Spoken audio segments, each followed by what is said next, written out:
The meeting will please come to order. Hello, everyone, and welcome to our City Council meeting. My name is Trippy Congo, President of City Council. Today is Thursday, October the 6th. I just want to thank everyone who has joined us from the public, either virtually or in council chambers. It seems like every council meeting we are getting more and more of the public who are joining us, so that is definitely appreciated. Just want to remind everyone that, again, the council chambers are open for our monthly city council meetings. Also, just as a friendly reminder, for any public comment, there is a Google form sign-up link in the chat for anyone who would like to speak. And as normal, public comment will take place after non-legislative business. This time we'll have our opening prayer by Akira Granardo. Heavenly Father, we have assembled to handle the affairs of our city. As we do so, we ask for your guidance and understanding. We pray that our city reaches a place of peace and safety. Keep us out of harm's way and bless those who are in authority. Let respect be key in all our endeavors. Amen. Amen. At this time, we will recite the Pledge of Allegiance.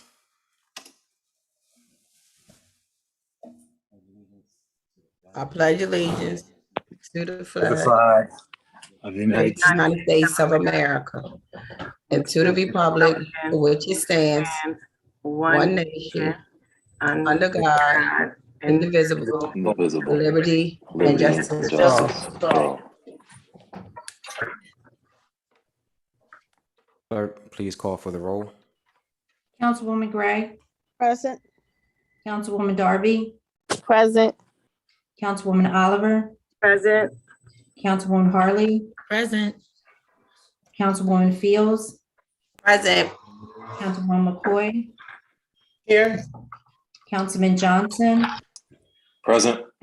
Councilman Field, Present. Councilwoman Cabrera, Present. Councilwoman Dixon, Present. Councilman Spadola, Present. Councilwoman Walsh, President Congo. Here. 12 present and 1 absent. All right, thank you. And Councilwoman Walsh did ask to be excused. At this time, we'll have the reading of the minutes from the previous meeting. September 16, 2021, City Council met on virtual regular session in the above date at 6:30 p.m. President Ernest M. Congo II presiding. The opening prayer was done by Akira Granardo, Deputy City Clerk. The Pledge of Allegiance was recited by City Council. The following members responded to the call of the roll. Council members Gray, Darby, Oliver, Harley, Ms. Brigida Fields, McCoy, Johnson, Nathan Field, Cabrera, Dixon, Spadola, and Walsh, and President Congo, for a total of 13. I move the minutes be accepted as written. Second. It's been properly moved and second that the minutes be accepted as written. On the question, all in favor signify by saying aye. Aye. Any opposed? Motion carried. At this time, we'll have committee reports. September 22nd, 2021, President, members of Council of the City of Wilmington, ladies and gentlemen, we, your Health, Aging, and Disabilities Committee by virtual meeting with anchor location to whom was referred ordinance number 21037 entitled, an ordinance to amend chapter 34 of the city code regarding bed bugs, extermination, and treatment. Have given this ordinance careful study and recommend council vote on it accordingly. Respectfully submitted, those members present: Councilwoman Dixon, Councilwoman Cabrera, Councilwoman McCoy, Councilwoman Fields, Councilwoman Oliver, and President Congo. Mr. President, I move that the committee report be received, recorded, and filed. Second. It's been properly moved and second that that committee report be received, recorded, and filed. On the question, all in favor signify by saying aye. Aye. Any opposed? Motion carried.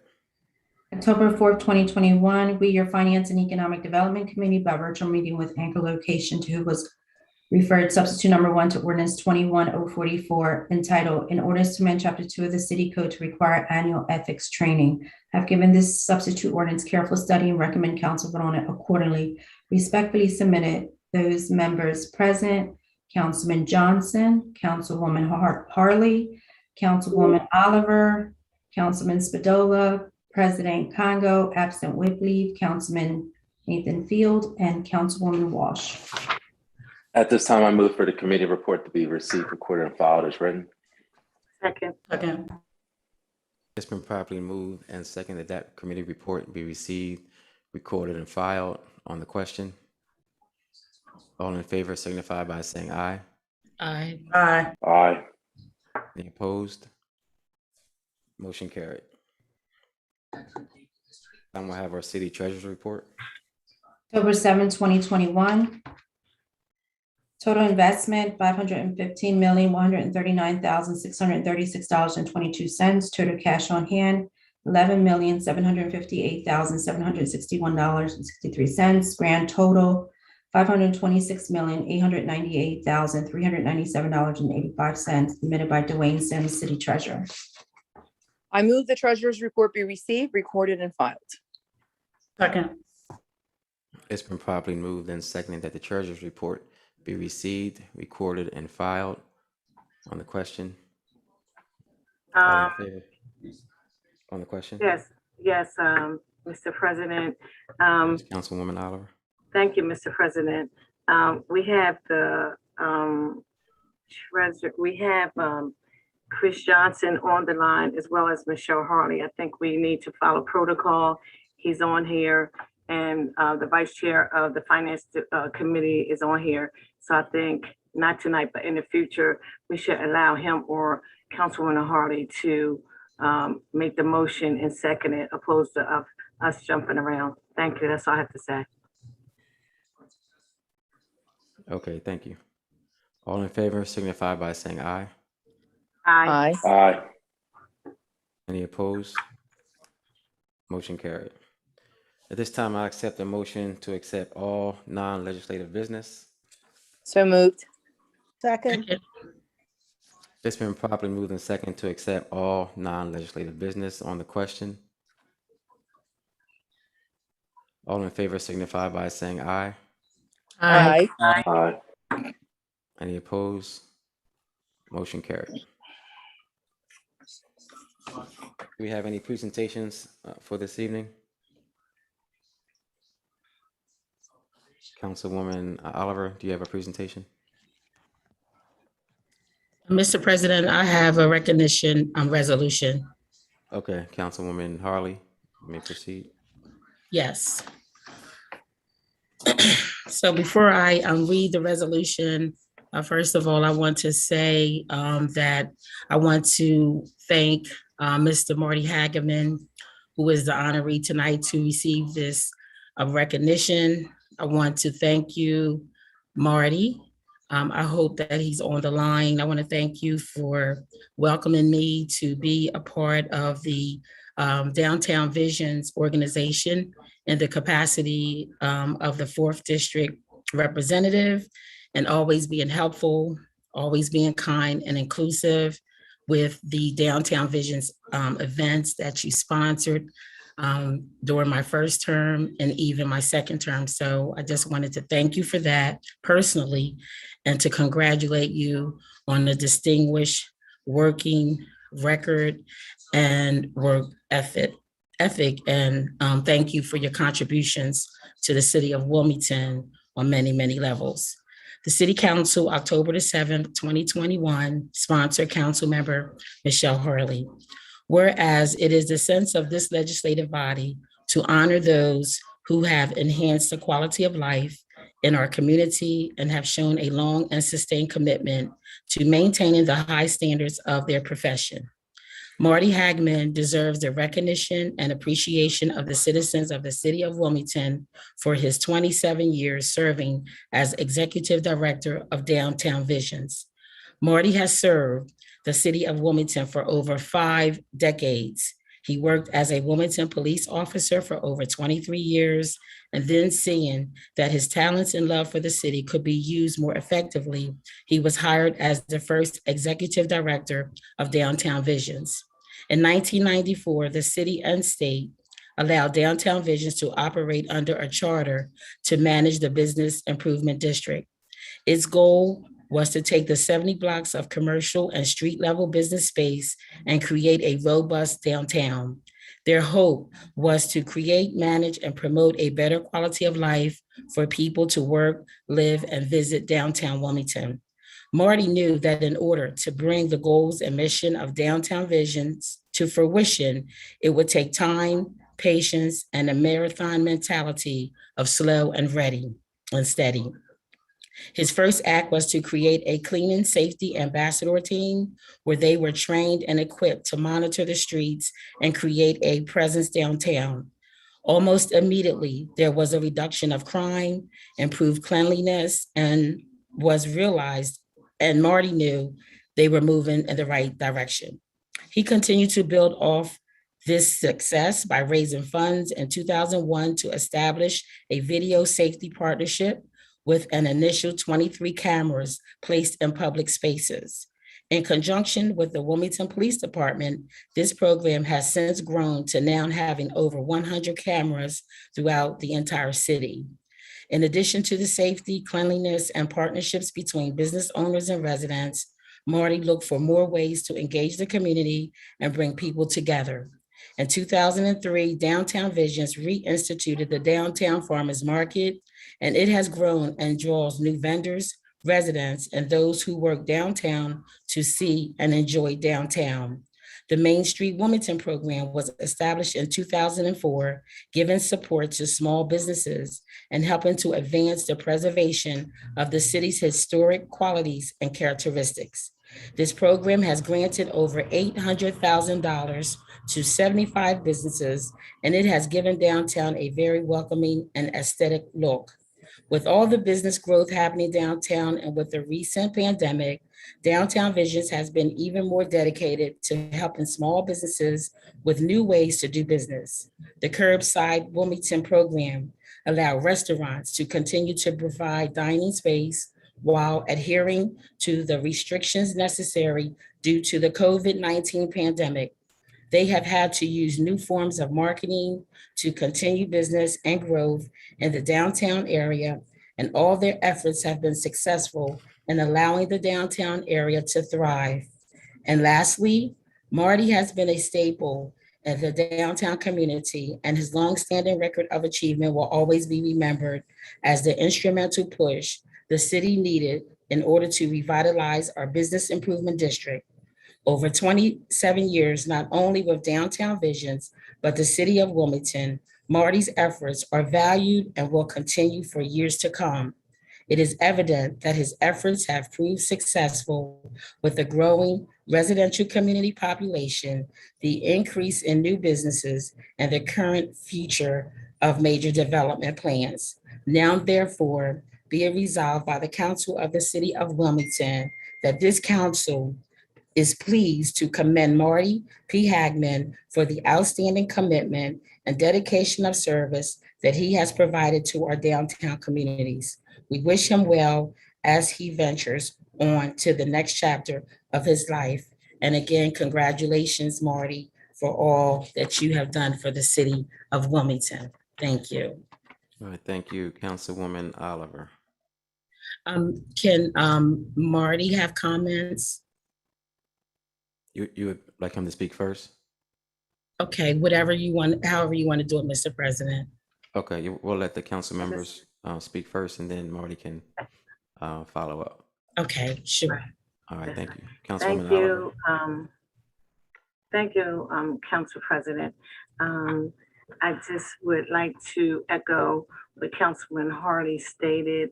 I've been working with Marty ever since I've taken office. He has hired a lot of minorities with downtown visions. And I would like to thank him for his outstanding services, not just minorities, to citizens throughout the city of Wilmington, but I recall of him helping me with the Department of Labor, with underprivileged residents throughout the city of Wilmington, giving them proper training and taking a stand for some of our residents who wouldn't have been able to find employment. And he has been a staple with downtown visions. And I got to just say, he's a very honest, very essential person with the work he has done with downtown visions and how he has brought it all together down there. And even working with what's that Wednesday when they had the food at Rodney Square, he was very essential with getting that all together. So Marty, kudos to you, overdue and well-deserved. I know you have received a lot of awards, but just to receive it from City Council, I think Councilman Harley, job well done, overdue and well-deserved. When you come downtown and you see the guys who's working out there, it's a lot of guys who didn't have an opportunity and Marty gave it to them. And I really appreciate that. Thank you so much. Thank you. Councilman Johnson. Yes, Marty, job well done. Obviously, you're moving on to a new journey, but I'm sure there'll be something left in store for you. I had the opportunity of not working with you in the capacity of Downtown Visions, but really through the Cure Violence program. I know you were instrumental with trying to work with the community and our city's last effort to really, begin to use community intervention response teams. So I just learned a great deal from you and your guidance and I guess your experience really as a law enforcement officer and how we can really make our community safer. And really hope to continue to move the model of public safety that you've pushed downtown. We're trying to move that throughout the city in a way like we can look at alternative forms of policing. So thank you very much and hats off to you and your family. Thank you. Thank you. Councilwoman Cabrera. Thank you, Mr. President. Marty, needless to say, we've been there since the beginning. I remember when the program was first started. I remember when it was, I'm trying to think what it was called. It was Wilmington 2000 under the Sills administration when we started to focus on downtown and changing what we were doing so that we can draw more people downtown. And Downtown Visions is just such a staple of our city, something we need to expand into other areas of the city. But the job that's been done, the people that work there, the leadership that yourself, Mike Majidi and others have provided, needless to say, we are definitely an example for others to follow. So I just want to thank you for the years of service that you gave our city as a police officer and in your role with the Downtown Visions program. So from the bottom of my heart, having produced many events and having to work with you and your team, just want to say job well done. You have given our city a good reputation, especially when it comes down to visiting our downtown area. So my hat's off to you, the whole gang. Good luck in your next endeavor. And I'm sure your family's going to enjoy having you back. Thank you so much. All right, thank you. Marty, the floor is yours.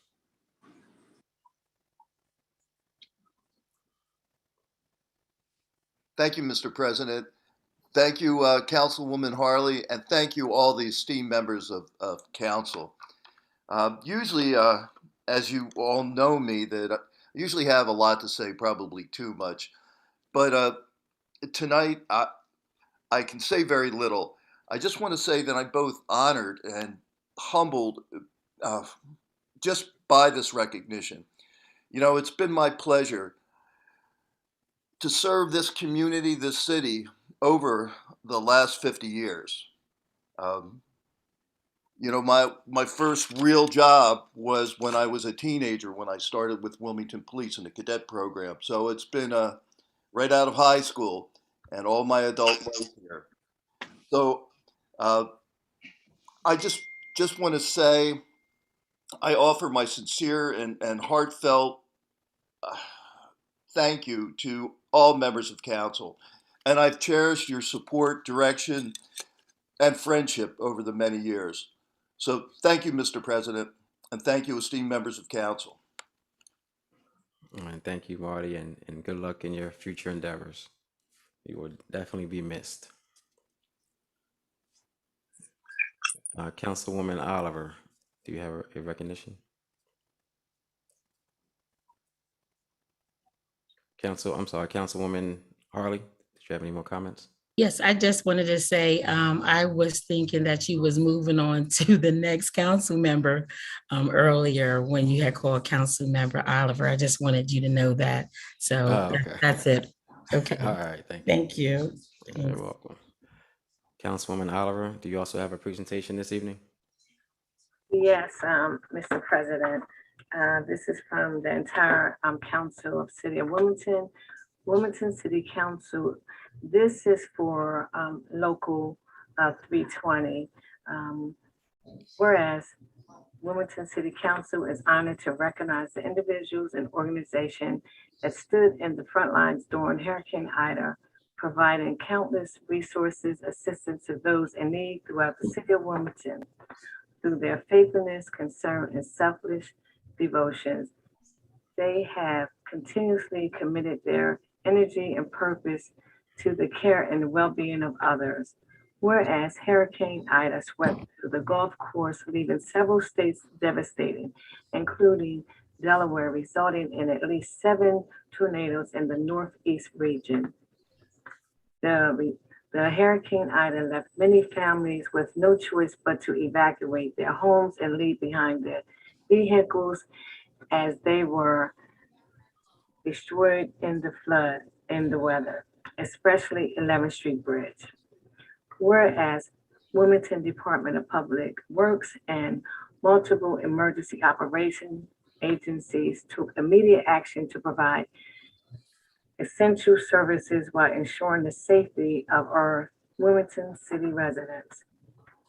Whereas the Department of Public Works and Wilmington Office of Emergency Management work closely with Delaware emergency management agencies, DEMA, Team Rubicon, United Way, Department of Parks and Recreation, Delaware volunteer organizations was very active in disaster DVOAD, and Wilmington firefighters to fulfill the needs of our community by ensuring operations and resources in places as we work to get the city back in place of normal. Whereas the local emergency operation personnel work tirelessly around the clock, helping our residents to recover from a national disaster.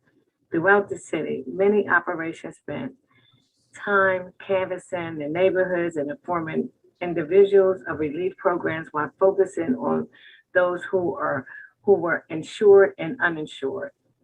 The warehouse, the Reach Riverside, allowed us to use their facility and host disaster events at the center. Counseling and various state agency and organizations assist in the community, with the community as it was needed. The Department of Parks and Recreation provided transportation around the clock, as well as the state. To and from disaster centers, there were box lunches, hot dinners throughout the city, along with Red Cross and Salvation Army.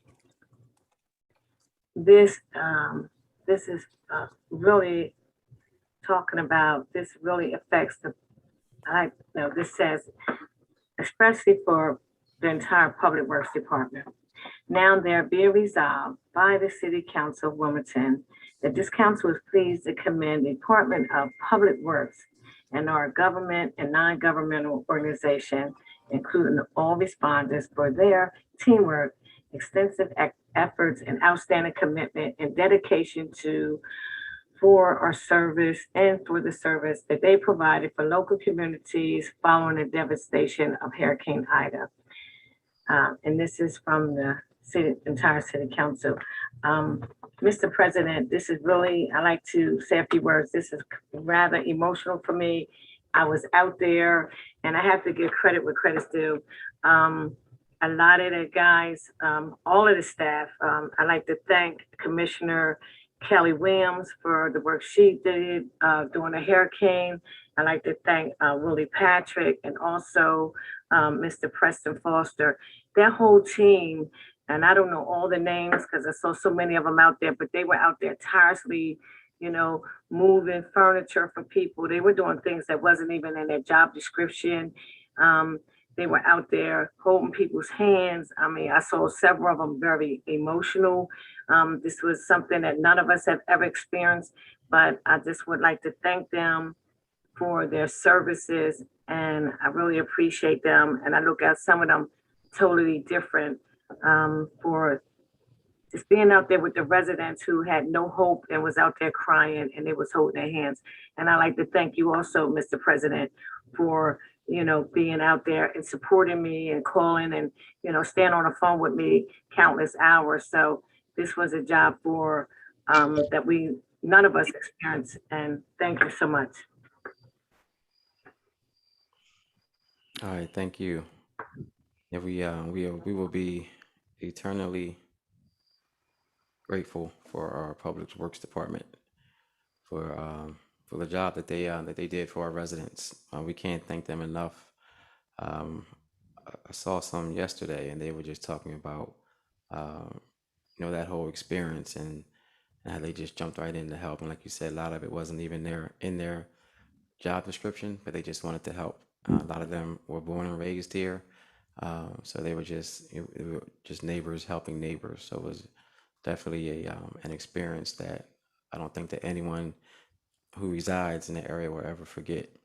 So I do want to thank you, Councilman Oliver, for bringing that to light.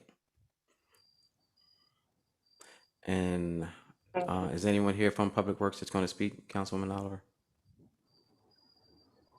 Oh, I see Kelly Williams.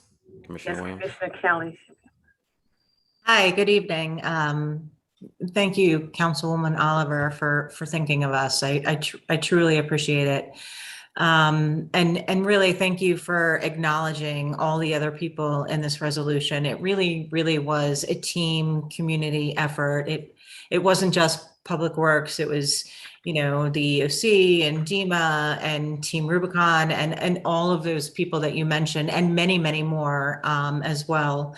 But Public Works, really, I am truly honored to be here to accept this resolution on their behalf. I am at a loss for words. Honestly, I'm so incredibly proud of the operations division of Public Works. They exceeded any expectation that I could have ever had for this kind of disaster, and the way they reacted and how quickly they reacted. Honestly, the years of training that they had and debris management and other emergency training that they had, it kicked in. And then their amazing leadership skills really took over. They took immediate action. And if you recall, this happened over a holiday weekend. So a lot of people were out. There were planned vacations. You know, I had planned to let everybody go early on that Friday afternoon because everybody had Monday off, which was Labor Day. But people stayed. They came in on that Saturday. They came in on that Sunday. They came in on Monday. Nobody asked questions. They all came in as team members. And, you know, like President said, it wasn't, people had dropped their titles. It didn't matter if you were a laborer or equipment operator or a manager or a supervisor.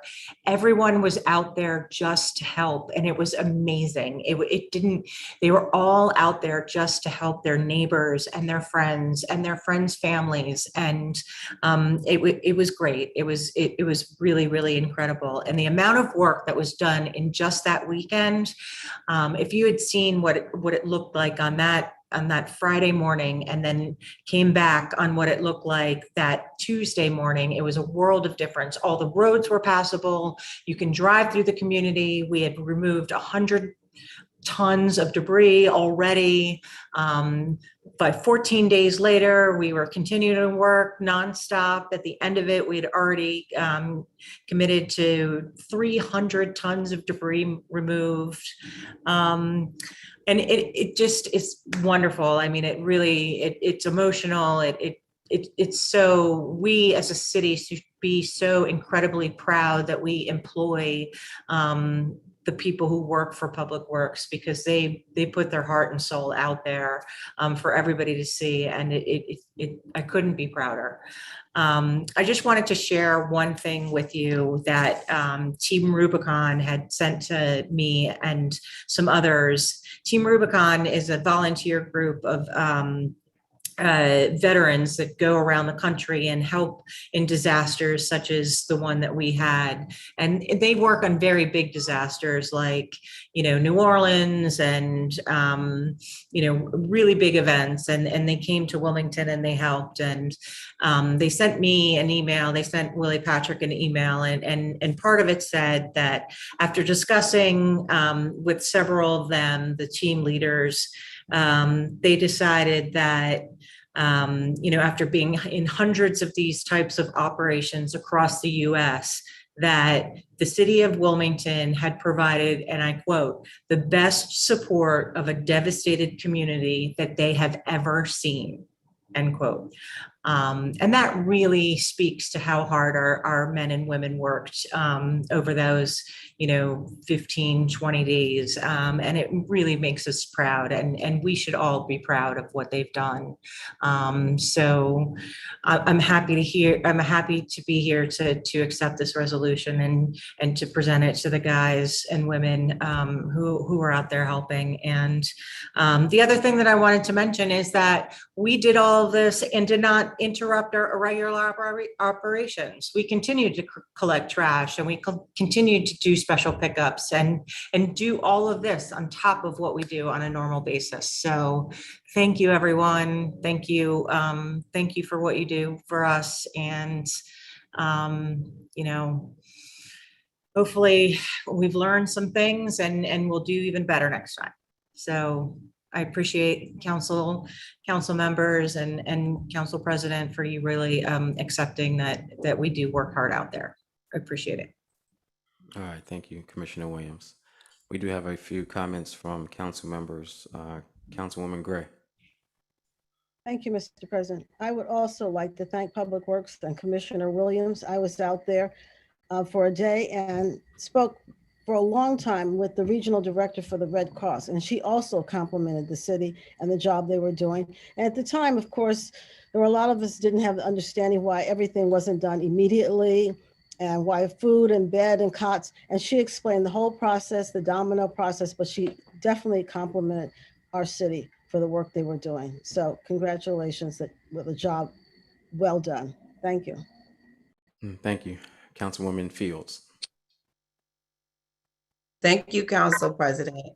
I'd just like to say thank you, Commissioner Williams. I'd like to say thank you to your team as well. And you mentioned something at the very end, and that's what I'm so happy about, that you never interrupted picking up the trash throughout the city of Wilmington. You kept doing what you were supposed to do, which was awesome. I had my neighbors asking me, well, do we put our trash out? Is it something different? And I said, well, just put it out, and we'll see if they come. If not, we'll pull it back. And I meant to call you and just let you know. So thank you so much for continuing doing such a great job. You have some good guys working for you. I mean, good guys and girls, and I mean special pickup as well as just regular trash pickup. So please let your team know that me at City Council, Councilwoman Brigida Fields, appreciate them, especially on the west side, because when I called them, even though they're working over there on the east side, and I called them, I said, I got a sofa, I had this. They said, Councilwoman, let us finish this and we'll be over there to get it. So I appreciate your good work. I appreciate your teamwork. I appreciate your people that work for you. And it all deals with leadership. All good workers come from great leadership. So thank you for being a great commissioner in your department. And I continue to look forward working with you and your team. Thank you. All right, thank you, Councilwoman Fields. I don't see any other hands raised. Councilwoman Oliver, did you have any closing remarks? Are you okay? No, thank you, Mr. President. I think everybody has said the same thing, that the guys, her staff that is 320, I would like people to know that they work over in Southbridge at the Turner Center in a locker room with 120 of them, or a little more, one locker room. And them guys work through the pandemic, they work through Hurricane Ida, and off the record, this is not pertaining to the resolution, but I'm just looking for to them unions getting the little stipend that they deserve for working through that pandemic. So this is a local that should not be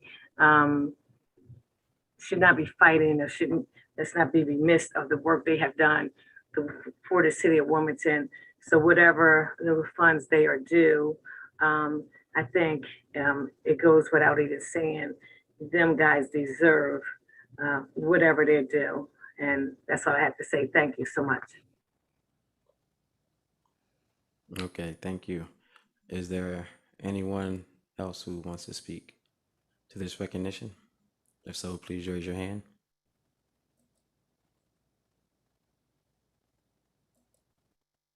I just don't want to miss anyone. Okay. All right, thank you again. This time we're going to move to public comment, one of my favorite parts of council meetings. Again, we are welcoming the community back in council chambers at the city county building. You can give public comment here. You can also do it virtually if you feel more comfortable. At this time, I believe we have one community member in council chambers who wants to give public comment, and that is Brandon Fletcher. So, Mr. Fletcher, I'm going to ask you to come up to the podium on my left. Please watch your step as you're going up to the podium. There's a little step there. Please try to keep your comments to within 3 minutes, and please don't address any council members directly, but please direct all your comments to me. Sure. All right, thank you. Thank you. I am here today to speak about Ordinance number 96. I would like to thank Councilmember Darby for sponsoring this legislation and for her ongoing leadership and responsiveness to the needs of her constituents and those in the city of Wilmington. Like I said, I'm here today in support of Ordinance number 96 to enact a temporary moratorium on water service shutoffs. The American Rescue Plan of 2021 appropriated billions of dollars to the states through the local fiscal recovery fund to provide significant funding to help states and municipalities address the economic and health consequences of the pandemic. And the state of Delaware received millions of dollars to keep residents housed and safe during COVID, including having access to clean water. I spent the last few weekends going door to door across councilmanic districts to share resources with my community members about rental assistance, DHAP, and how to avoid water bill shutoffs. And after talking to many residents, I see that this is a citywide problem where too many households have either had water shut off for not being able to pay or are at risk of having their water service disconnected. I believe no one should fear that their water bill will be shut off at any time if they can't afford it, especially if the city is receiving millions of dollars from the state in order to pay to keep people housed, and that includes having safe water. Not only is this a safe housing issue, but it's also a hygienic one as well. So I urge my council member, Brigida Fields, to be a sponsor of this, and all other council members to support this much needed ordinance. All right, thank you very much, Brandon. Appreciate what you're doing for our city, and appreciate you for coming down to council chambers. I think you've been here a few times, so it's good to see you and it's good to hear from you. Really, I'm excited about the work that you're doing. I had no idea. So again, I just encourage community members to come up and just share with us on council your concerns and how we can address them. Thank you. I believe that is it for the public comment. Just want to make sure. Okay, at this time, we will move to legislative business. Councilmember Gray. Nothing this evening, Mr. President. All right, thank you. Councilmember Darby. Mr. President, I have an ordinance to present and call for the first and second reading. Ordinance 21-047, agenda 0096, an ordinance to enact a temporary moratorium on water service disconnections. First reading of the ordinance. An ordinance to enact a temporary moratorium on water service disconnections. Second reading of the ordinance.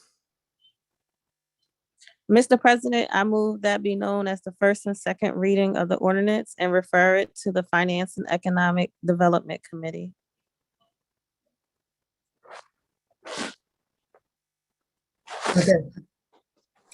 It's been properly moved and second that be known as the first and second reading of the ordinance and referred to the Finance and Economic Development Committee meeting. Any other legislation, Councilwoman Darby? No, Council President. Okay, no. Councilmember Oliver. Yes, Mr. President, I have an ordinance to present and call for first and second reading. Ordinance 21-048, agenda 0097, an ordinance to amend chapter 4 of the city code to eliminate 1, a licenses requirements for stationary engineers and firemen, 2, attendant and inspection requirements for power boilers, fire pressure vessels, and installations using nuclear fuel, and 3, the Board of Examining Engineers. I move this be known for the first and second reading of the ordinance. One moment, council member. I just have to, that's the first reading. Oh, that's the first, I'm sorry. That's all. Okay. First reading of the ordinance. In ordinance to amend chapter 4 of the city code to eliminate 1, licensing requirements for stationary engineers and firemen, 2, attendant and inspection requirements for power boilers, fire pressure vessels, and installations using nuclear fuel, and 3, the Board of Examining Engineers. Second reading of the ordinance.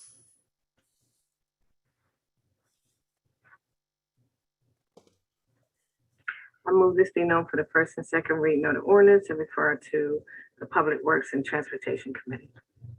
Second. It's been properly moved and second that be known as the first and second reading of the ordinance and refer to the Public Works and Transportation Committee. Thank you, Mr. President. Mr. President, I have an ordinance to present and call for the third and final reading. Ordinance 21-037, agenda 0082, an ordinance to amend chapter 34 of the city code regarding bed bug exterminations and treatment. The reading. Mr. President, I have a substitute to present due to the ordinance. Substitute number 1 to ordinance number 21-037, revision 2 to agenda 0082, an ordinance to amend chapter 34 of the city code regarding bed bug extermination and treatment. Mr. President, I move this be known as an enacting clause of the substitute ordinance and call for a yea and nay vote. The substitute ordinance is being presented by Can I get a City second, Council. please? Second. Thank you. It's been properly moved and seconded that be known as the enacting clause of the substitute ordinance and call for a yea and nay vote. Excuse me, Mr. President, I was stating we needed a second. I didn't get Oh, the okay. I thought second. that was one of the council members. I'm sorry. Yes, Second. Second. okay, thank you. It's been properly moved and seconded that be known as the enacting clause of the ordinance and call for a yea and nay vote on the question. Yes, Mr. President, this ordinance is being presented by City Council to review and approve the substitute ordinance for prescribe the duties of the landlords and the tenants with the regards to the treatment and control of bed bugs for any rental agreement for dwelling units and entered into or renewed after the effective date of the ordinance. The landlord or any person authorized to enter into such agreement shall provide such for a tenant informational brochure and the bed bug prevention treatment prepared by the Department of License and Inspection of L&I. Sorry about that. Thank you. Thank you. Any comments from anyone on council? I don't see any hands raised. Just want to make sure. Clerk, please call for the roll. Councilwoman Gray, Yes. Councilwoman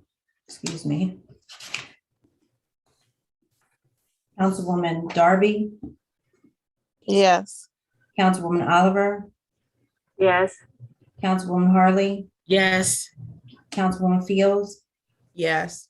Councilwoman McCoy, Yes. Councilman Johnson, Yes. Councilman Field, Yes. Councilwoman Cabrera, Yes. Councilwoman Dixon, Yes. Councilman Spadola, Yes. President Congo. Yes. 12 yeas and 1 absent. Declared adopted. Thank you, President. Mr. President, I have no further legislation. All right, thank you. Council Member Harley. Yes, Mr. President, I would like to move our council to dissolve into a committee of the whole for the purpose of holding a public hearing for ordinance 21-040. Can we get a second, please? Second. Thank you. It's been moved and seconded that the council dissolve into a committee of the whole for the purpose of holding a public hearing. Clerk, please read the affidavit of publication. State of Delaware, Newcastle County personally appeared the News Journal of the News Journal Media Group, a newspaper printed, published, and circulated in the state of Delaware, who being duly sworn, deposit said that the advertisement of which the annex is a true copy has been published in the said newspaper one time, once in each edition, dated as follows for ordinance number 21040, which is an ordinance to amend chapter 48 of the city code regarding uses permitted in W4 waterfront residential commercial zoning districts and parking lots, landscaping requirements for all waterfront zoning district. And it is signed by Notary Public Gail Woolens Whiskey. I move the affidavit of publication be made a part of the record. Second. It's been moved and seconded that the affidavit of publication be made a part of the record. On the question, all in favor signify by saying aye. Aye. Aye. Any opposed? Motion carried. Clerk, please read the Planning Commission report. May 21, 2021.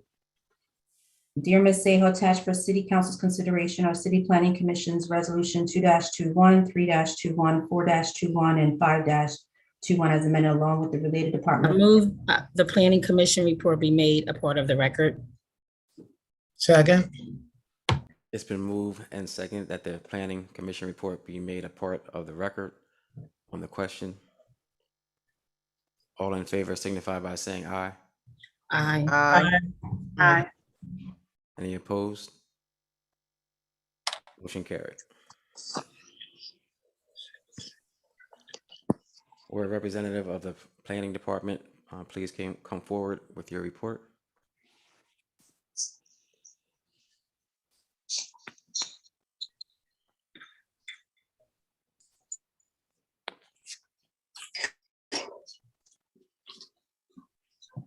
Good evening. Thank you. Thank you for joining us. Thank you for having me before you tonight.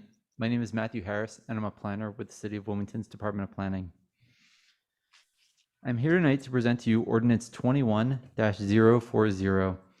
This ordinance amends Chapter 48 of the City Code regarding uses permitted in the W4 waterfront residential and commercial zoning district and parking lot landscaping requirements for all waterfront zoning districts. As a little background, on this ordinance, the Department of Planning has been working to incrementally update our city zoning code. Our waterfront standards were adopted in the early 1980s, and there have been no substantial updates since that time. Given that, the Department of Planning partnered with the University of Delaware Institute for Public Administration to review our current standards and recommend updates where necessary. The amendments are designed to amend the W4 waterfront residential zoning district to reflect and encourage mixed-use development and land use patterns consistent within the urban context. In summary, there are 5 changes before you this evening. The first 2 changes are the addition of a definition of drive-through into the waterfront zoning definition section and the prohibition of that defined use in the W4 waterfront zoning district. In addition to adding the definition to the code, we are also proposing language to limit the drive-through use for offices, banks and financial institutions, retail stores and service, restaurants, and lunchrooms. It should be noted that does not limit the ability of businesses to conduct, quote, curbside pickup, as we have all become accustomed to over the course of the pandemic. This amendment will encourage land use patterns and design that is appropriate for an urban context and focused on walking and biking. The second amendment before you this evening relates to light industrial uses, such as printing plants and other light manufacturing. As the purpose of the waterfront district is mixed use, it makes sense to limit the size of light industrial uses to encourage the primary purpose of the district, which is residential, retail, and office uses. It should be noted that this does not prohibit light manufacturing in the W4 district. The third amendment before you this evening is a limitation on outdoor storage. Currently, with Zoning Board of Adjustment approval, outdoor storage is permitted. Again, as the primary purpose of the waterfront district is residential, retail, and office, outdoor storage should not be permitted. This does not limit indoor wholesale storage. However, outdoor storage will not be permitted. The final amendment before you this evening relates to parking lot landscaping. Currently, all of our waterfront districts are subject to screening requirements in the waterfront district, but not the full breadth of parking lot landscaping requirements in the zoning code. As our waterfront has developed, many developers have opted to include landscaping. However, this will formalize the review process. This amendment will require all new or expanded parking lots in the waterfront districts to comply with parking lot landscaping requirements. Given that many waterfront districts border waterways, parking lot landscaping will advance the city's resiliency goals, such as stormwater capture, increasing tree canopy, and reducing heat island effect associated with surface parking lots. New parking lots developed in any waterfront district will now be required to meet screening, street tree, and interior landscaping requirements. These amendments were reviewed and approved by the Planning Commission on May 18th of 2021 and the Community Development and Urban Planning Committee on September 9th of 2021. Thank you for your time, and if anyone has any questions. All right, thank you. Are there any questions from council members? If so, please raise your hand.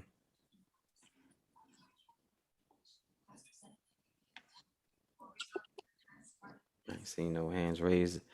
Is there, well, I'm sorry, Councilman Johnson, thank you. Just a question about for the planning department in regard to the amendment regarding parking. Has that been done anywhere else in the city? I didn't have a legislative history on that, but is this the first time we're doing this, setting parking requirements? The only reason I'm asking because parking seems like it's going to be a tremendous issue down there. As I personally have experienced issues parking, and a lot of residents do. So is this something that the city is trying that's new, these parking restrictions? No, and it's not necessarily, well, first of all, thank you for your question. And secondly, it's not really a parking restriction. It just relates to the parking lot landscaping. So it really relates to now, right now, parking lots in our waterfront district have to be screened, which can be a fence or maybe like a small amount of shrubbery that you would see down there. But this will require interior landscaping, and that is applicable across our entire city, with the exception of some very heavy manufacturing districts, which we don't require it. But anywhere else in the city, it's really just bringing the waterfront districts into really what we do everywhere else. Okay.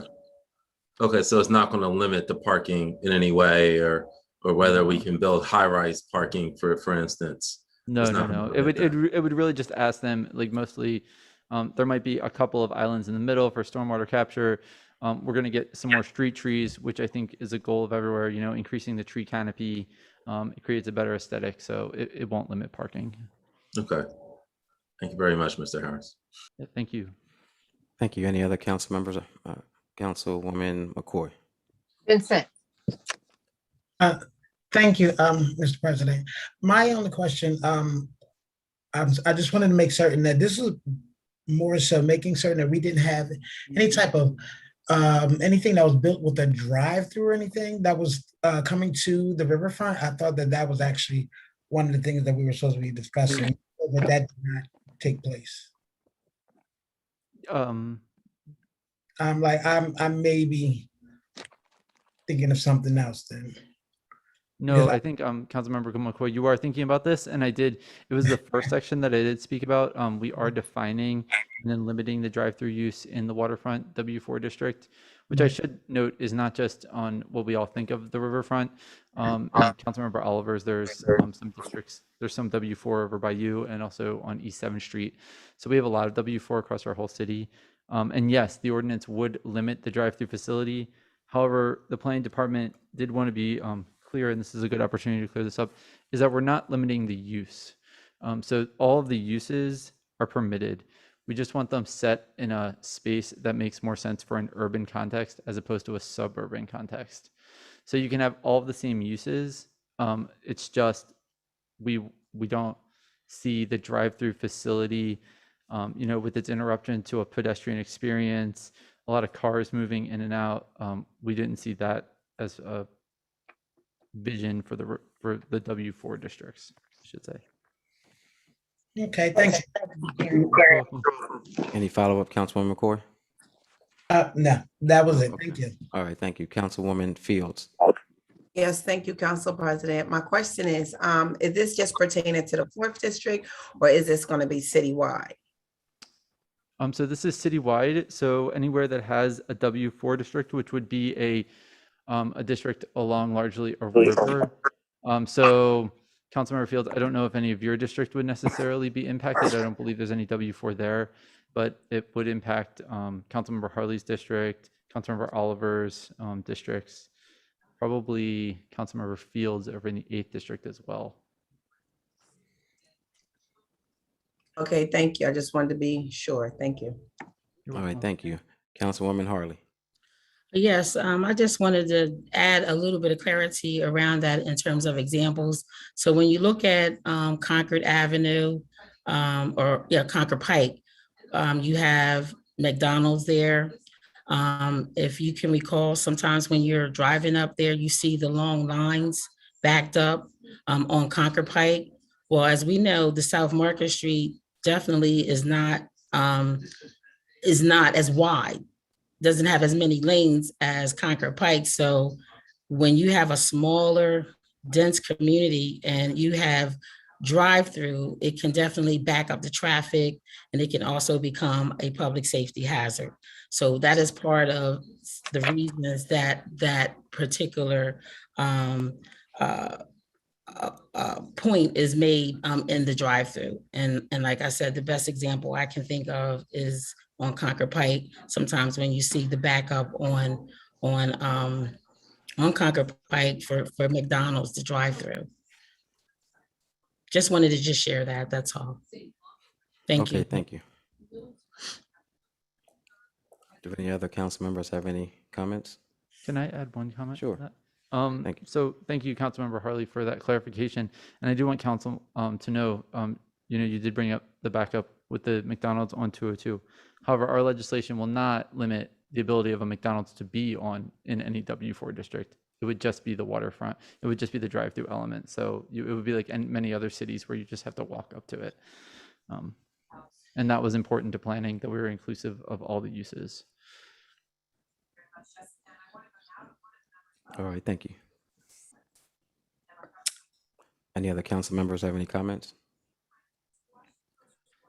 If not, is there anyone from the public that wants to speak for this report?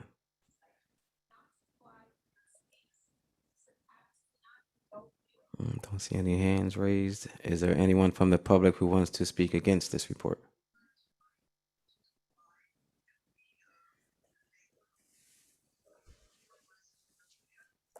All right, seeing none. Councilwoman Harley. Okay, I move council to return to the regular order of business. Second. It's been properly moved to return to the regular order of business. On the question, everyone in favor signify by saying aye. Aye. Aye. Any opposed? I'm opposed. I wanted to, I had my hand raised. I'm sorry. Yes. Okay, Councilwoman Darby. Yeah, I just want to say why I'm opposed to it. I think on everything that I stand on. I really think a real convo needs to happen about waterfront districts in regards to equity, gentrification, and how development happens across our city on this council. So I'm not in support of this legislation. We have waterfront districts in our city that doesn't support local hire or inclusionary housing. Until that happens, I feel like I'll be a hypocrite on what I stand on and support any more decisions being made or related to development in any of these areas. So I'm voting no. Okay, thank you, Councilwoman Darby.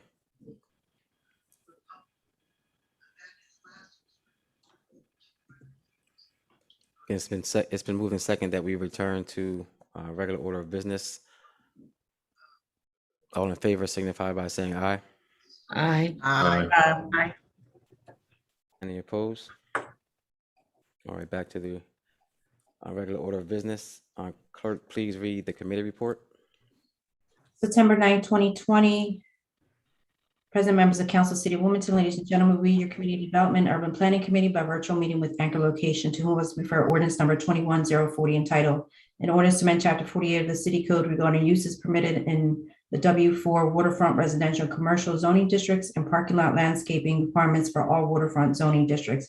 I've given this ordinance careful study and recommend council vote on it accordingly. Respectfully submitted. Those members present: Councilwoman Cabrera, Councilman Field, Councilwoman McCoy, Councilwoman Fields, Councilwoman Darby, President Congo absent with leave, Councilman Spadola. I move the committee report be received, recorded, and filed. Second. It's been moved and second that the committee report received, recorded, and filed.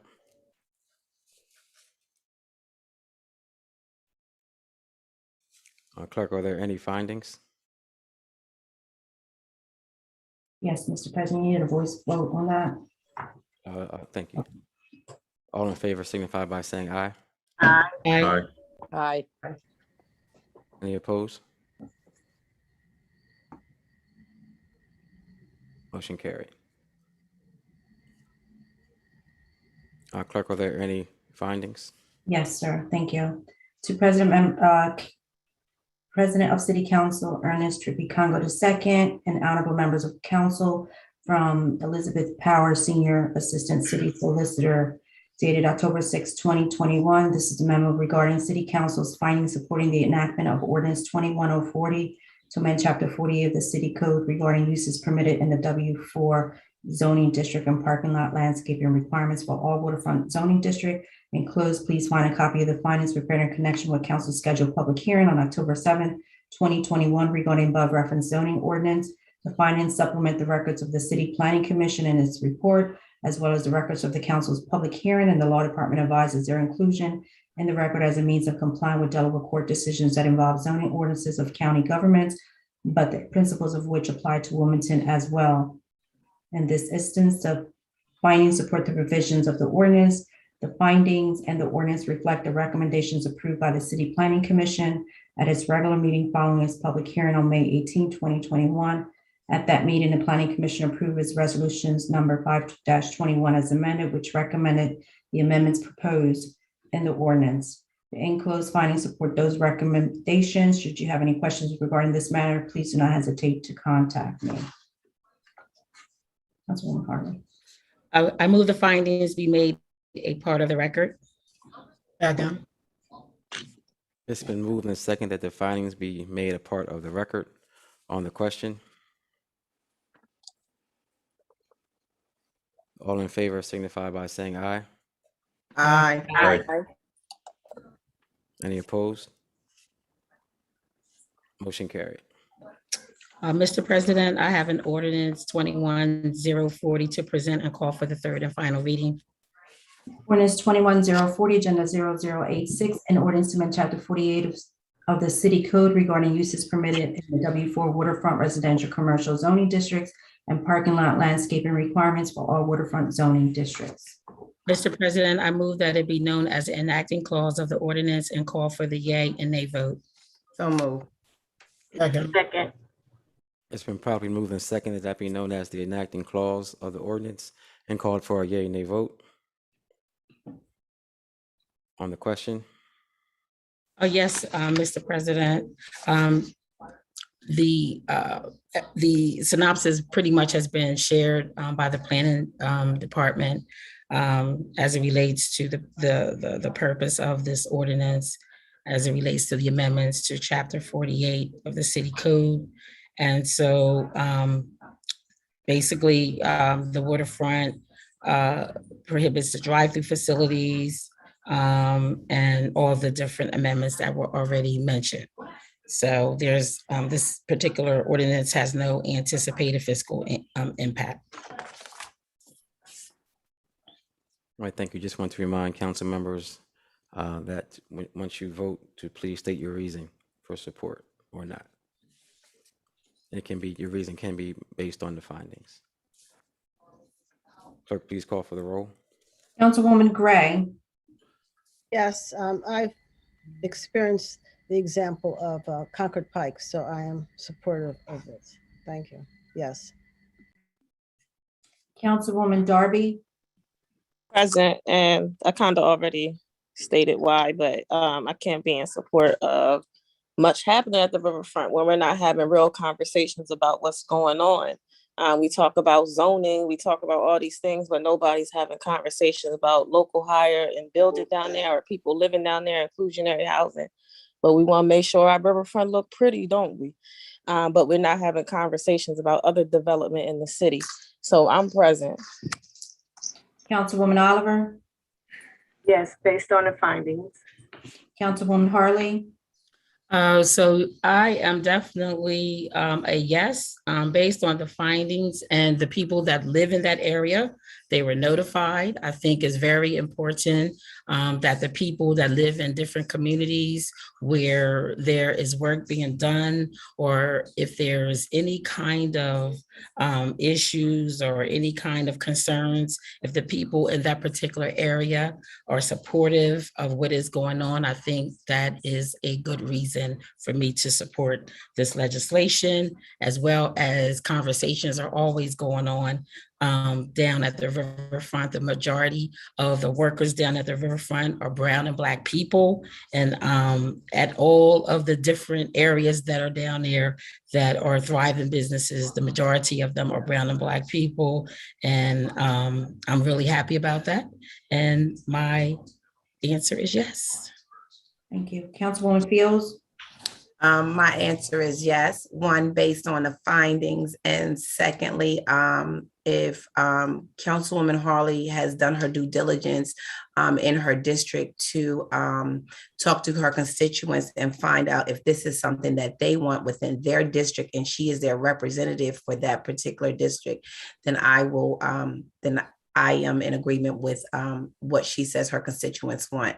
So my answer is yes. Thank you. Councilwoman McCoy, Yes, based on the findings and information shared at the public hearing.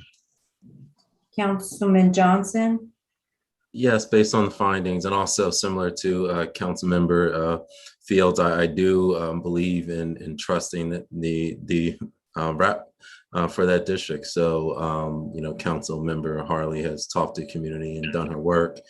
I've stated this for years on council that each district, if that council member has done the work in the community and is engaged, and I trust that member, and I won't second guess their support of this initiative, and that's the community support. Thank you.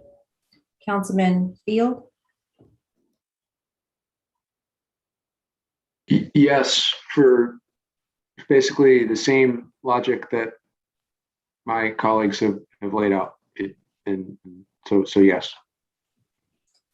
Councilwoman Cabrera, I'm voting yes, based on the findings and for the security reasons in terms of public safety for pedestrians. Thank you.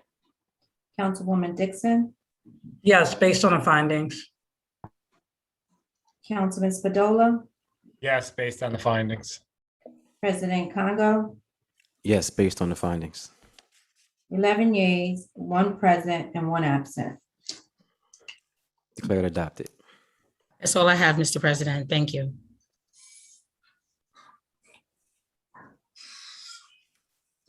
Okay, thank you.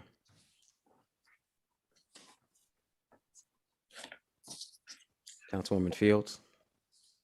I have nothing tonight to present, Council President. Thank you. Councilwoman McCoy. Nothing tonight, Council President. Councilman Johnson. No items tonight, Mr. President. Thank you. Councilman Field. Yes, Mr. President, I have an ordinance to present and call for the first and second reading. Ordinance 21-049, agenda 0098, an ordinance to amend chapter 37 of the city code to ensure privately owned official traffic control devices are removed within a reasonable time after the completion of a construction project. First reading of the ordinance. An ordinance to amend chapter 37 of the city code to ensure privately owned official traffic control devices are removed within. Mr. President, I move that after that be known as the first and second reading of the ordinance and refer it to the Public Works and Transportation Committee. Councilmember Fields, our clerk has to read it in its entirety first. President Kyle, you want me to read the second reading again? Yes, please. Thank you. An ordinance to amend chapter 37 of the city code to ensure privately owned official traffic control devices are removed within a reasonable time after the completion of a construction project. Second reading of the ordinance. Mr. President, I move that be known as the first and second reading of the ordinance and refer it to the Public Works and Transportation Committee. Second. It's been properly moved and seconded that it be known as the first and second reading of the ordinance and referred to the Public Works and Transportation Committee. Councilmember Cabrera. Nothing this evening, sir. Councilmember Dixon. Nothing tonight, Mr. President. Councilmember Spadola. Yes, Mr. President. I have an ordinance to present and call for the third and final reading. Ordinance 21-044, agenda 0090, an ordinance to amend chapter 2 of the city code to require annual ethics training and to revise the procedure to amend the city ethics requirements. Third reading of the ordinance. Mr. President, I have a substitute to present and move that ordinance. Substitute number 1 to ordinance number 21-044, revision 1 to agenda 0090, an ordinance to amend chapter 2 of the city code to require annual ethics training. Mr. President, I move that be known as the enacting clause of the substitute ordinance and call for a yea, nay vote. Second. It's been properly moved and seconded that be known as the enacting clause of the substitute ordinance and call for a yea, nay vote on the question. Any comments, Councilman Spadola? Are you okay? Thank you, Council President. Yes, so this legislation would mandate or require ethics training for all elected officials, council members, the mayor and the treasurer, as well as all full-time employees, as well as an annual refresher training. For the elected officials, that refresher training would be as convenient as watching a 30-minute video at any time during the course of the year at the council member or at the elected official's pleasure. So there's no inconvenience as long as you can spare 30 minutes throughout the course of the year. It's a way to stay up to date on, and being trained up on what an abusive office is, conflict of interest, what to do when one arises, how to approach it, and remind us of prohibited political activities as it applies to elected officials while on city property. And so this is important because I think, as the holders of the purse strings, the millions of dollars of taxpayer money, it's important for ethics to be ever present in our mind as we're going about our day-to-day business.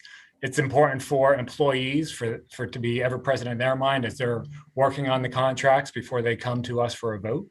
If they have if they haven't been trained on a conflict of interest, we couldn't expect them to necessarily know what it is. So all in all, this is about preventing unintentional mistakes due to not being up to speed on the ins and outs of the law. And it's simply keeping with best practices of a lot of companies who might have annual trainings on sexual harassment and non-discrimination. And the changes from the original ordinance, I took out based on feedback from the council members, I took out the period where the Ethics Commission would essentially freeze any legislation from council that would affect the ethics code. So I took that out. And I made more of a positive spin on the transparency part of it, Now the Ethics Commission will publish the list of council members who have complied with the training. So it's a more positive spin than the folks who haven't. But, we all took the training this past year. I'm sure we can all find 30 minutes, around our schedule next year to get it done. So I'm sure all of our names will proudly be on that list like they would have this year.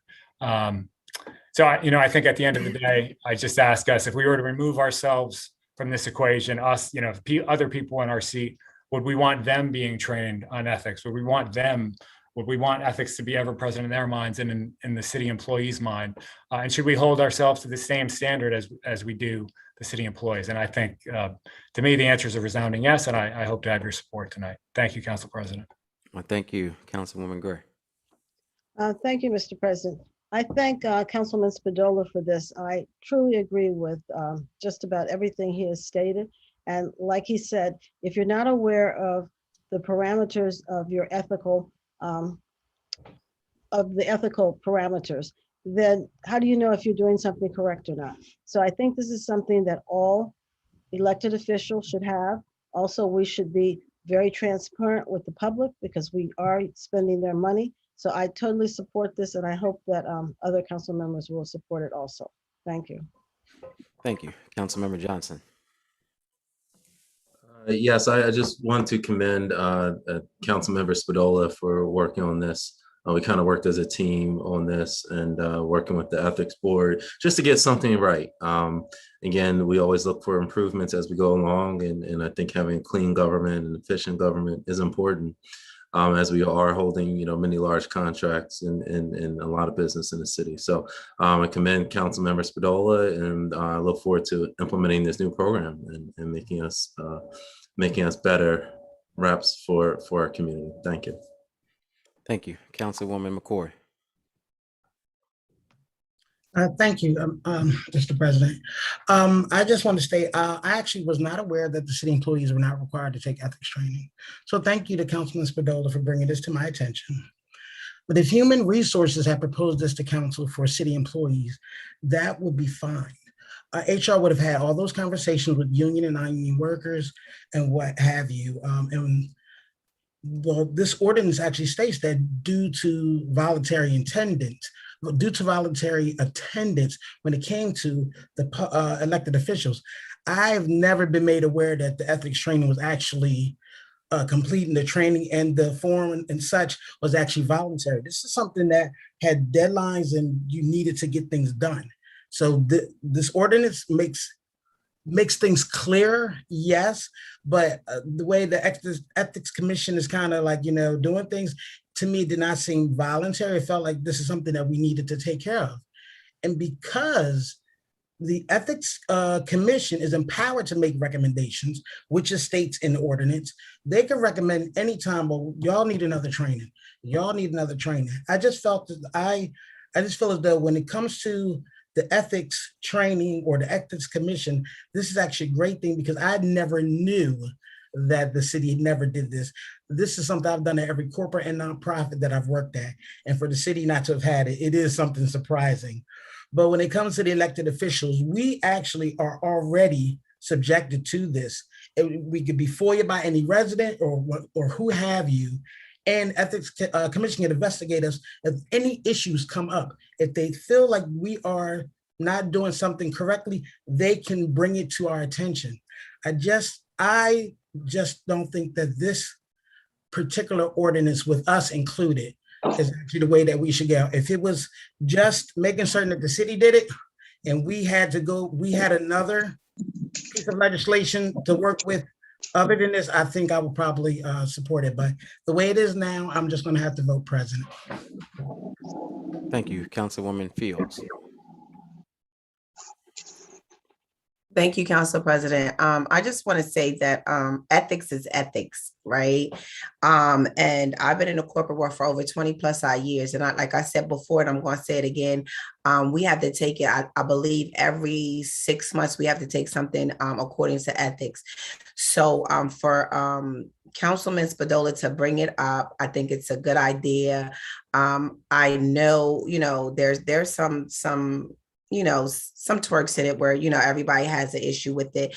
But at the end of the day, how can you go against ethics? How can you not, just say, I'm doing something ethical, and I'm going to make sure that whatever I'm doing is going to be done right, done decent and in order. So I am in support of it. Thank you, Councilman Spadola, for bringing it up. And that's all I have to say. Thank you, Council President. Thank you. Councilwoman Harley. Okay, I didn't even realize my hand was up, but since you called my name, thank you, Mr. President. So of course, ethics is definitely always in order. As it has already been stated, I've always been in an organization where we've taken ethics training on a regular basis. But I will say, one, due to the fact that the ethics training that was presented to us never had a deadline for when it was required. And since we all are 100% compliant to the training, I really didn't see the need to post names. I've been in the company where I worked for 40 some years, and we've never posted names, who took it, who didn't. And I understand that's a corporate environment and we're in a government environment, but I could see if there was a requirement and people didn't take it at a certain time, or if it wasn't 100% compliance, I could see that as well. And I feel like it seems very elementary to me to post names who took it. I'm not interested. I'm going to do the right thing. I mean, it's an honor system. We have, we're elected officials, we're adults.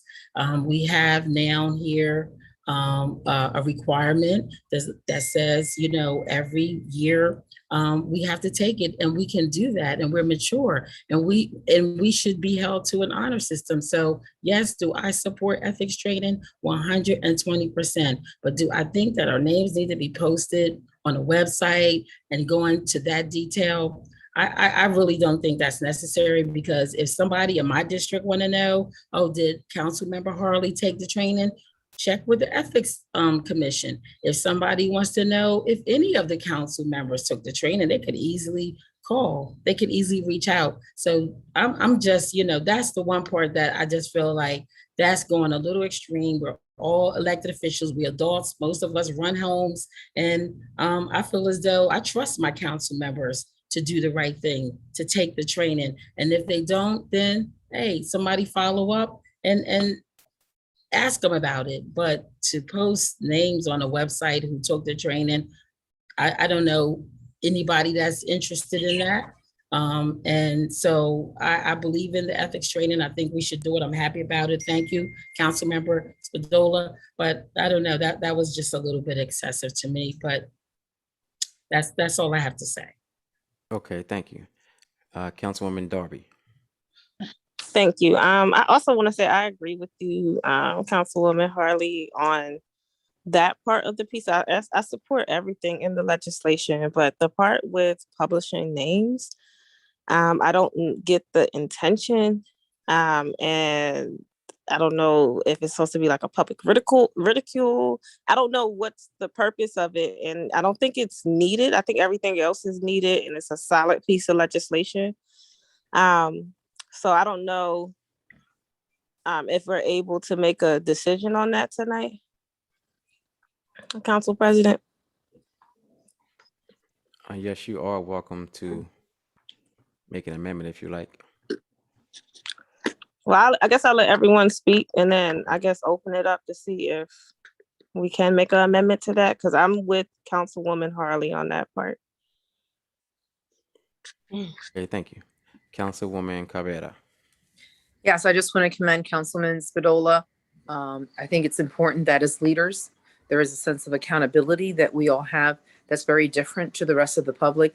Unlike an employee who can be fired, we can't be fired. The voters fire us, and that would be in the next election when they don't vote for us. Of course, if something horrible has been done by an elected official, you can remove them. But for the most part, I think accountability is important, and we as leaders have to be the ones who stand up to it. And honestly, I have no problems with public shaming because I know that I vote for people and hope that they would do their job, and they don't. And there's people who just aren't representing us the way that they should. So I'm for this, and I'm also for the names being published, whether it's those that didn't vote for it or those that didn't. However you want to reverse it, it is what it is. I'm okay being held accountable. That's it. All right, thank you. And just before I go to the second round of council members who want to make comments, I also do support this legislation. And like Councilwoman Cabrera, I don't really see a problem with the names being published. We've all done it, especially those of us who have been on council for our second term. We've all done it annually. It's just holding us accountable. So I would like to be added as a co-sponsor. Councilwoman Oliver. Thank you, Mr. President. I'm just listening to the remarks tonight, and I too think it's a good piece of legislation. But I do agree that listening to Councilman Harley, it does seem a little, tedious or childish to say we're going to post names. We all adults here. And I think it's a good piece of legislation.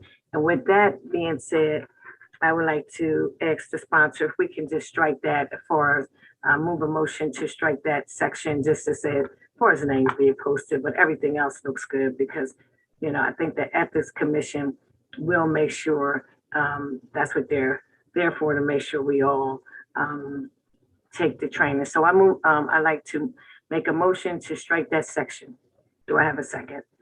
Second.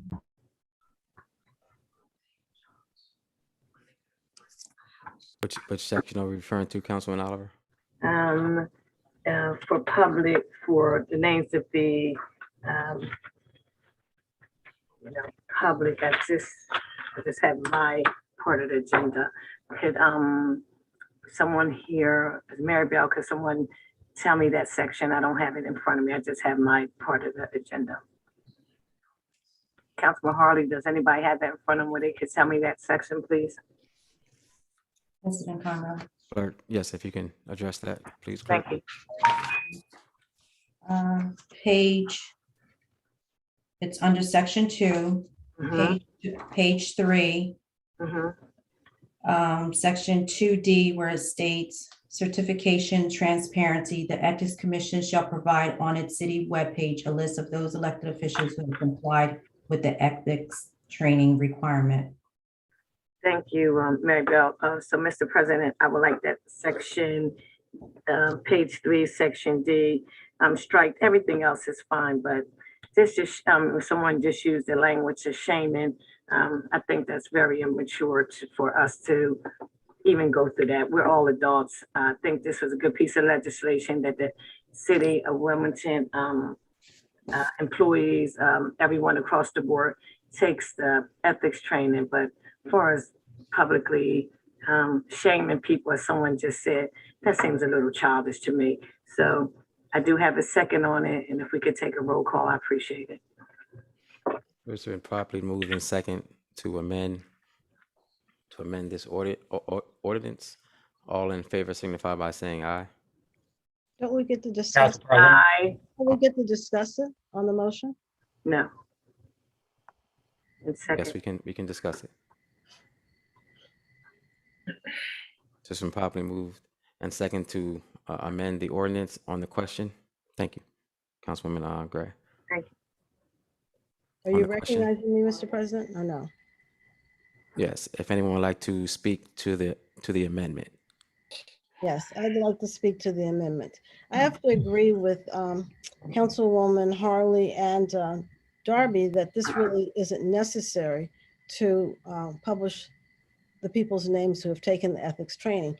But maybe Councilman Spadola and I come from law enforcement, and even though people are adults, they lie, they cheat. And just because they're elected officials, they're still people, and that doesn't mean they don't do those things. And if, as stated, no one's going to look at it, then what's the problem? Several times it was stated that no one's really interested in this information and they're not going to look at it. Well, if that's true, then what's the difference that it's out there? I just really think, and I agree with also Councilwoman Cabrera, that in private industry, the 40 years, however long people have worked in private industry, they can take you behind the door and fire you, or they can sanction your pay, or they can take some other action against you for not doing what they want you to do. They can't do that to us as elected officials. So I really think that we do need to have some incentive for people to take it. If you don't take it, I don't think any of us are going to go around and say, did you take it? Did you take it? No, but it's something we're supposed to do. And there's no other way to verify that the person has done it. So if you don't think anyone's going to be interested in it, then there's no problem with the names being published. And I don't think it's childish. I think it's more that we come from law enforcement and we know that no matter what you mandate or ask people to do, if there's no check on, and really if there's no punishment, at least a third of the people are not going to do it. It's a third will do it, a third won't do it, and a third will be in the middle. You have to encourage them. So I really do not support this motion at all. Thank you. Thank you. And you brought up a good point that I wanted to address, Councilwoman Gray. So as we are giving our opinions on other council members' legislation, let's please be mindful to be respectful about their opinions and their legislation, and not use any demeaning words. Just appreciate that across the board. Thank you. Again, we're speaking to the amendment. Councilman Spadola. Thank you, Council President. I do not support the amendment. A correction, this is not a public shaming list. This is a list of people that have taken the training. Those comments were probably more relevant prior to changing it, but based on feedback about people that didn't want the shaming, I made it a commendation list. You took the training, congrats. And the reason that I think that's important, Councilwoman Cabrera nailed it. If an employee doesn't do it, HR will handle them and fire them if need be. For us, there's no other recourse other than the voters in 2024, and this is a way for the voters to see if they want to elect a member who took the ethics training, they can check the list. It's up to them. And this is, I think the big thing we're all missing here. This is asking transparency of ourselves. It's easy for us to ask other people to be transparent. I'm asking us to be transparent of ourselves. Thank you. All right, thank you. Councilwoman Harley. Oh, yes, thank you, Mr. President. And again, as I had said earlier, every council member completed the ethics training, and there was no set requirement to have it done by a certain time. So it's almost like, okay, everybody completed it. And so it's just like, what is the impetus for having that extra layer when I can see if we all did not complete the training? I'm not going to beat a dead horse, but again, unless there is some other reason as to why it was added to the legislation, like I said, everybody completed it. There was no set date, and we all did what we were supposed to do. We were responsible. We handled it, and all the things that we're talking about as it relates to what this means on the website, we already did it. So like, again, I'm not going to beat a dead horse, but again, we complied, we was 100%, and there was no deadline, and we still completed it, and everyone can say that. So if this is, how the majority of the council members feel, then so be it. But that's basically the way that I feel. Great legislation, and if the majority feels as though it should be posted on the website, then that's what it is. Thank you. Councilwoman Dixon, again, we're speaking to the amendment. Councilwoman Dixon. Thank you, Mr. President. I'm in agreement with the amendment. And I guess my question to this would be too, and I asked this of the sponsor at one point in time as well, is if we're talking about elected officials, and that also means that accounts for the mayor of the city as well as our treasurer. If we're going to display names regarding electeds, and then also if there are city employees that are also going to be taking the training, are their names supposed to be listed as well? I understand that it's going to be HR who takes responsibility for that component of it. But I also don't think that the basis of having it up there and then having it because of the voters in 2024 does not also, speak as far as to like why that should be a vote transparency. So if we wanted transparency, we could do that on our own website and just say, transparent wise, this is the individuals who have done 100 completion every year. So that doesn't have to be legislated, but I'm also in agreement if everybody wants to be on there and listed, then that's fine. I'm okay with it, but I'm also okay with it coming out. So thank you. Thank you. And I did see a couple council members' hands raised, but I don't anymore. So if there are no more comments, again, we are going to vote on the amendment presented by Councilwoman Oliver. So clerk, please call the roll. Okay, this is a roll call on the amendment. Is that correct, President? Yes, it is. Thank you. Thank you. Councilwoman Gray on the amendment. Yes, let me clarify that we're voting to accept the amendment, correct? That's what the vote is, to accept it or not to accept it. Yes, so right now, Councilwoman Oliver made an amendment to take out the requirement of posting names. Okay. The original legislation from Councilman Spadola included posting names of those who took the other training. Councilwoman Oliver proposed to take that out, so the names of people who took it would not be posted. So that's what we're voting on. I'm against the amendment. Councilwoman Darby. Yes. Councilwoman Oliver. Yes. Councilwoman Harley. Present. Councilwoman Fields. Present. Councilwoman McCoy. Present. Councilman Johnson. No. Councilman Field. No. Councilwoman Cabrera. No. Councilwoman Dixon. Yes. Councilman Spadola. No. President Congo. No.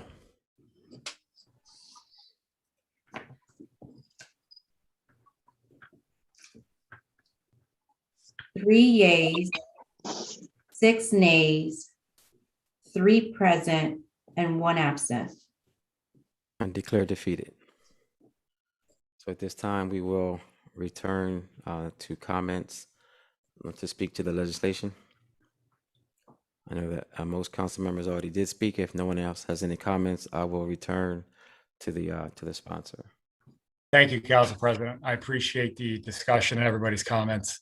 I'll just close with this. I think we're talking about this for us, but a lot of what we do is succession planning. It's planning good government for decades out when we're no longer here.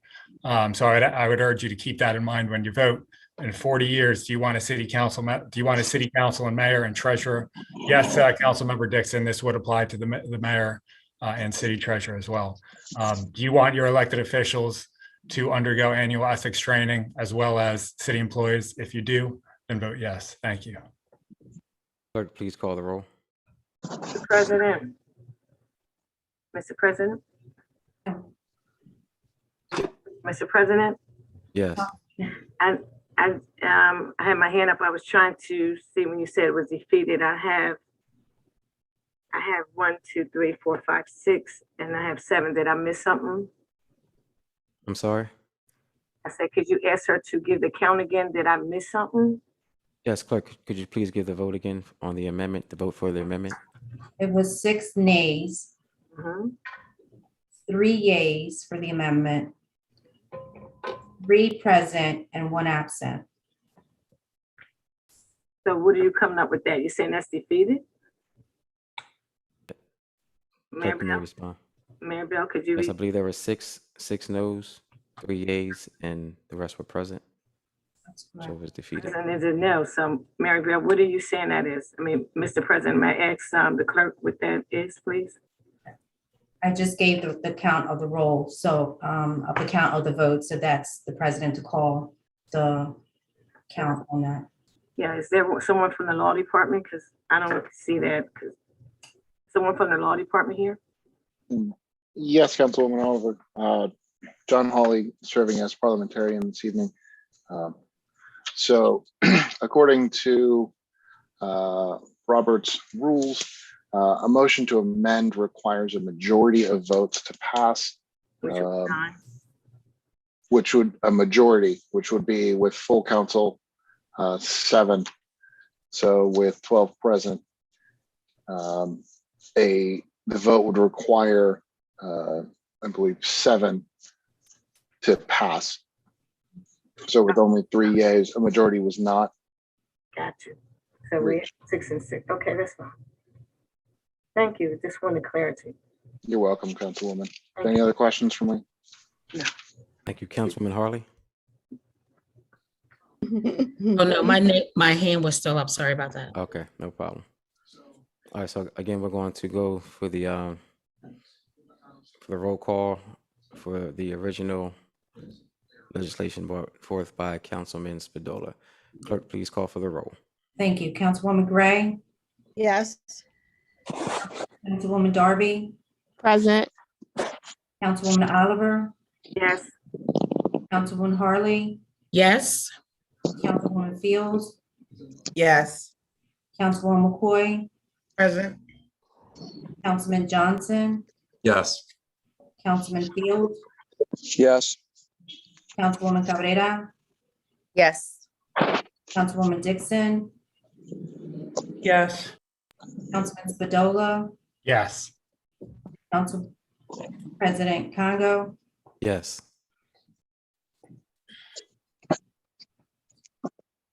ten yeas, 2 present, and 1 absent. Declared adopted.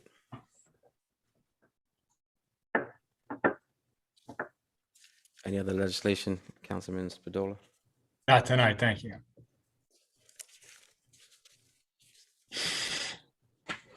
That's it. Councilmember Dixon? Oh, I already called on Councilmember Dixon, I think. All right, at this time, we are going to move to petitions and communications, starting with Councilwoman Gray. Thank you, Mr. President. Well, I'd like to say that this week has been a really good week for affordable housing.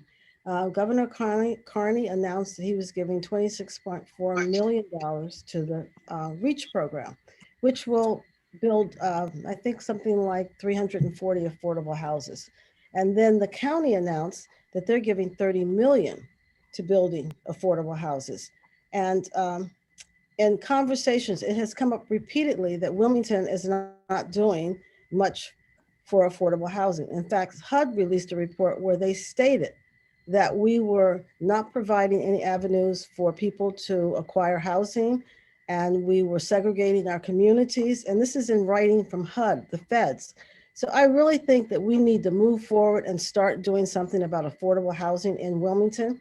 And I have an ordinance that it's in the law department now, down payment settlement assistance, which I think everyone knows that's the first step to owning a house, is being able to get your money for down payment and closing costs. So everyone is moving. This is in the newspapers, on the TV. Everyone's discussing affordable housing. We need to help Wilmingtonians stay in Wilmington. I mean, county is doing this, and believe it or not, HUD told them not to invest any more housing money in Wilmington because of what we do. So hopefully when the ordinance comes up, if it makes it to the floor, that I can get some support. We need inclusionary zoning and down payment settlement help. Thank you. Thank you, Councilwoman Darby. Yes, good evening. This week is Peace Week, and there is one particular event happening. I'm trying to pull up the flyer on my phone. On Sunday, it is a march. So I would like to invite the public out. It's a March for Justice, Sunday, October 10th, 3:30 p.m. The meetup is 18th and Baynard Boulevard. So this is about justice we require for all communities to thrive. So we'll be doing a walk to Rodney Square, and it is to address Wilmington's administration. And there's also another march going on October 17th at 10:30. It's a rally for accountability in regards to the recent events that have come to light as, again, Wilmington PDs and their use of force, and holding our Wilmington Police Department accountable for their actions. And that is on October 17th, 10:30 at the meetup is 3301 Lancaster Pike. And it is a rally for Black Lives Matter and Stop Asian Hate, and in regards to Wilmington PDs. And if people are not, the public is not aware, recently there was an incident. You can look on the Facebook or anywhere on social media or on the internet where a Wilmington cop banged a man's head against one of them glass windows in a corner store or whatnot. And you'll learn more about it when you research it and look it up, but we're asking for it not to be treated like that. So that's what the rally is about. Thank you. Thank you. Councilwoman Oliver. Yeah, thank you, Mr. President. First, I'd like to give thanks to Initiative Help Organization that's from Dover that received a grant from our Washington office, Lisa Blunt Rochester, Chris Coons, and Tom Cooper. They go around throughout the state and help light up the community. I know they did the west side. Nevertheless, they came on the east side and put in the LED lights, and the north side. That's why I've been extremely busy. We should be finishing the north side, the 3rd district this week. And I'd just like to thank that organization for coming out, lighting up the neighborhood. Hoods, it decurs crime and also puts a little beautification to our neighborhood. Senator Brown, I'd like to give him kudos for connecting me with that organization. Secondly, I would like to thank the Civic Association of the East Side and the North Side for coming together, assisting with this program, and the 3rd Ward for Andre Harris setting up a 3rd District Community Cleanup Initiative. It's coming up with the assistance of Cassandra Marshall working with the 3rd Ward. Also, I would like to thank Ashley Christopher for the HBCU week. I mean, everybody was very excited. Downtown was lit up. The restaurants made money. The hotels made money. And it was just good to see all of our youth. I think over 500 or 600. I know 5 families, myself, that received a flat, a free ride to Delaware State University. So kudos to Tony Allen for giving out millions of dollars to for HBCU week for Delaware State residents, youth, and it was way more than that. But I know 5 parents who called me who was crying, that was excited. We already gave thanks to the responders for Hurricane Ida. And lastly, for the residents who have been calling me in reference to the police body cam, I do agree with the residents, the NAACP, our president of City Council, and most members of City Council that think that the police cam should have been released by now. The only thing I say to the residents is stay tuned. I mean, due process does have to take place. And based on what we have all seen, you can take it for what it's worth, being as though it wasn't released. I'm just saying for myself, what I saw, until proven guilty, but just what I saw, and unless it's released, we can see what actions have been taken. But I do agree with everybody who has called me, most council members and the president of city council, that the body cam should have been released. But there is a due process that must be taken with anything. And thank you, Mr. President. That will be all this evening. Thank you. Thank you, Councilwoman Harley. Yes, thank you, Mr. President. Thank you, Councilwoman Oliver, for sharing some of the information that I was going to share around HBCU Week in terms of it being a phenomenal success, and to definitely congratulate all those that were involved with the organization of it. As you said, the city, the 4th district and the city was lit up. But as we all know, a lot of those activities took place in the 4th district. And it was just great to see everyone out, the positive energy and our young people being excited. It was multi-generational. That was the thing that struck me the most about the HBCU week. I mean, the Battle of the Bands, you know, just seeing all the different multi-generations of families coming out, just having a great time. So again, kudos to those that organized that event. And you already mentioned about the situation over in Southbridge. Of course, I received a number of calls about that situation as well. And I too mentioned, you know, a due process is the right thing to do. And we have to wait and be patient. So when it does come out, the information does come out, the city is not held liable for any lawsuits.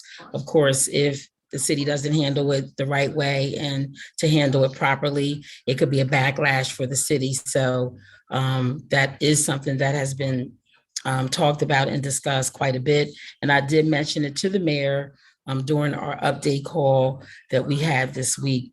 On a more lighter note, I just want to remind everyone that we're starting our 2021 leaf collection schedule for the vacuum sweep starting October the 18th. It starts October the 18th. And the caveat to the schedule is that different communities are scheduled at different times. So even though it's from October the 18th through December the 31st, don't miss the areas where you are representing. So I just wanted to make sure that we share the leaf collection schedule with our constituents. That's all I have, Mr. President. Thank you. Thank you. Councilwoman Fields. Yes, thank you, Mr. President. I'm just going to echo with what Councilmember Oliver Harley said. As far as the incident that happened over Southbridge, I have been getting calls as well because I have some constituents that has family members that live over there in that area. I too made a phone call and I too was updated on that update call on Tuesday, as well as I did reach out to the police chief because I wanted to know about transparency and I wanted to know why wasn't that information released. So he did give me some insight that there, there's protocol, there's things that they have to do in order to ensure that, like Councilwoman Harley said, that there is no backlash and there is nothing coming back on the city of Wilmington. So unfortunately, we as a community, we as community leaders, we as constituents, we as people, we have to be patient sometimes to see what the outcome is. And unfortunately, sometimes it's just the way that laws are written and things have to be handled. So I'm hoping for, and I'm hoping for a really good outcome when it comes to this being handled. Also, I do want to speak on the HBCU week. It was a really great week.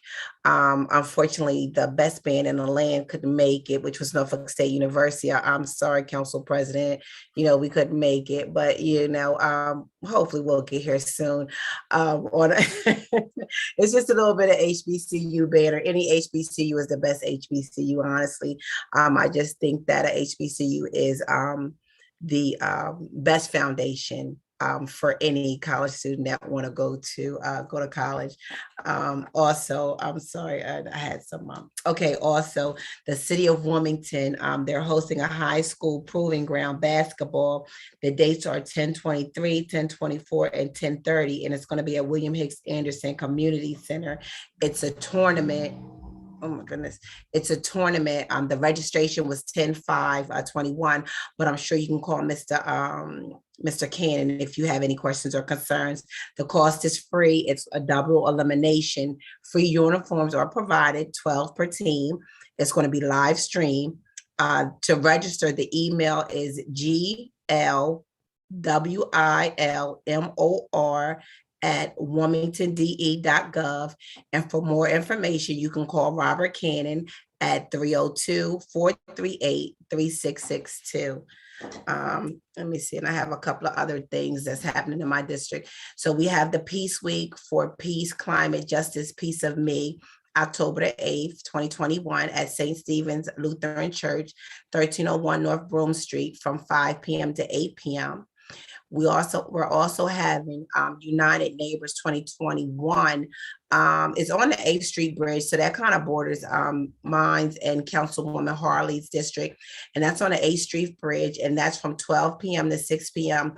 They're going to be having games, painting, food, music, all kind of things from for the family and neighborhood and constituents throughout West Center City and the west side of 95.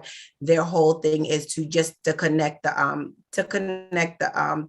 communities and bridge the gap from the west side of 95 to West Center City. So I'm really appreciative of West Side Grows for working with the other organizations in West Center City to bring this forth, and as well as the constituents.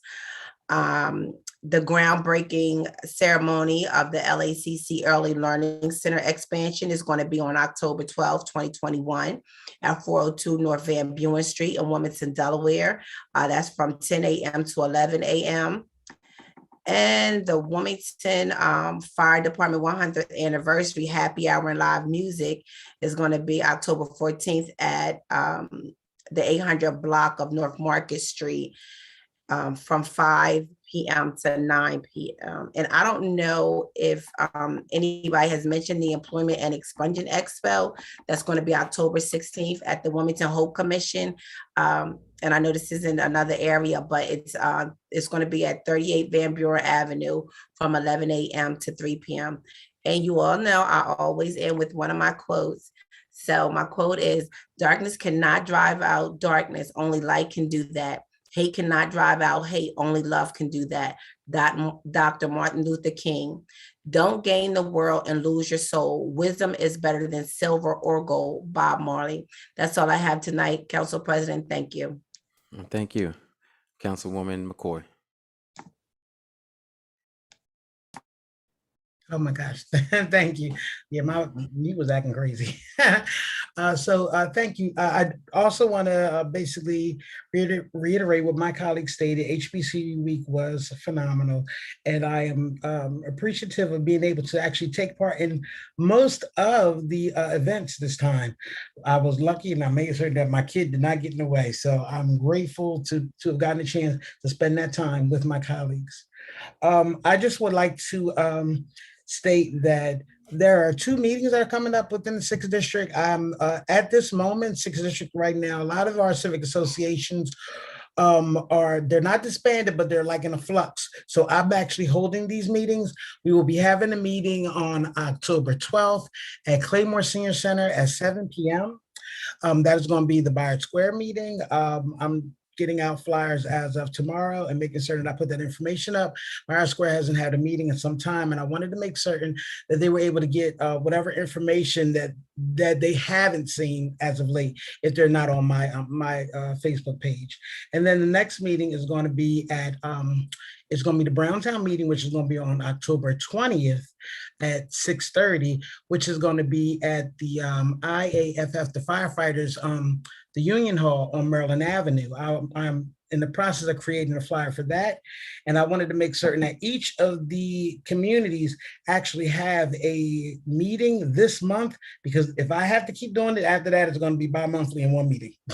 So I just wanted to make certain that everyone gets a chance to find out what's actually going on in the community. And I would like to say thank you again to the firefighter, Mr. Rivera. I think it's Lieutenant Jorge Rivera. He came out last time and talked about the smoke detector program. We also had Brett Taylor, who is our Director of Finance, and he talked about the utility assistance program and also senior tax abatement. So I wanted to make certain that everyone within our area, if there's anything that they need to find out, especially when it comes to paying bills to the city, that they are capable of asking those questions.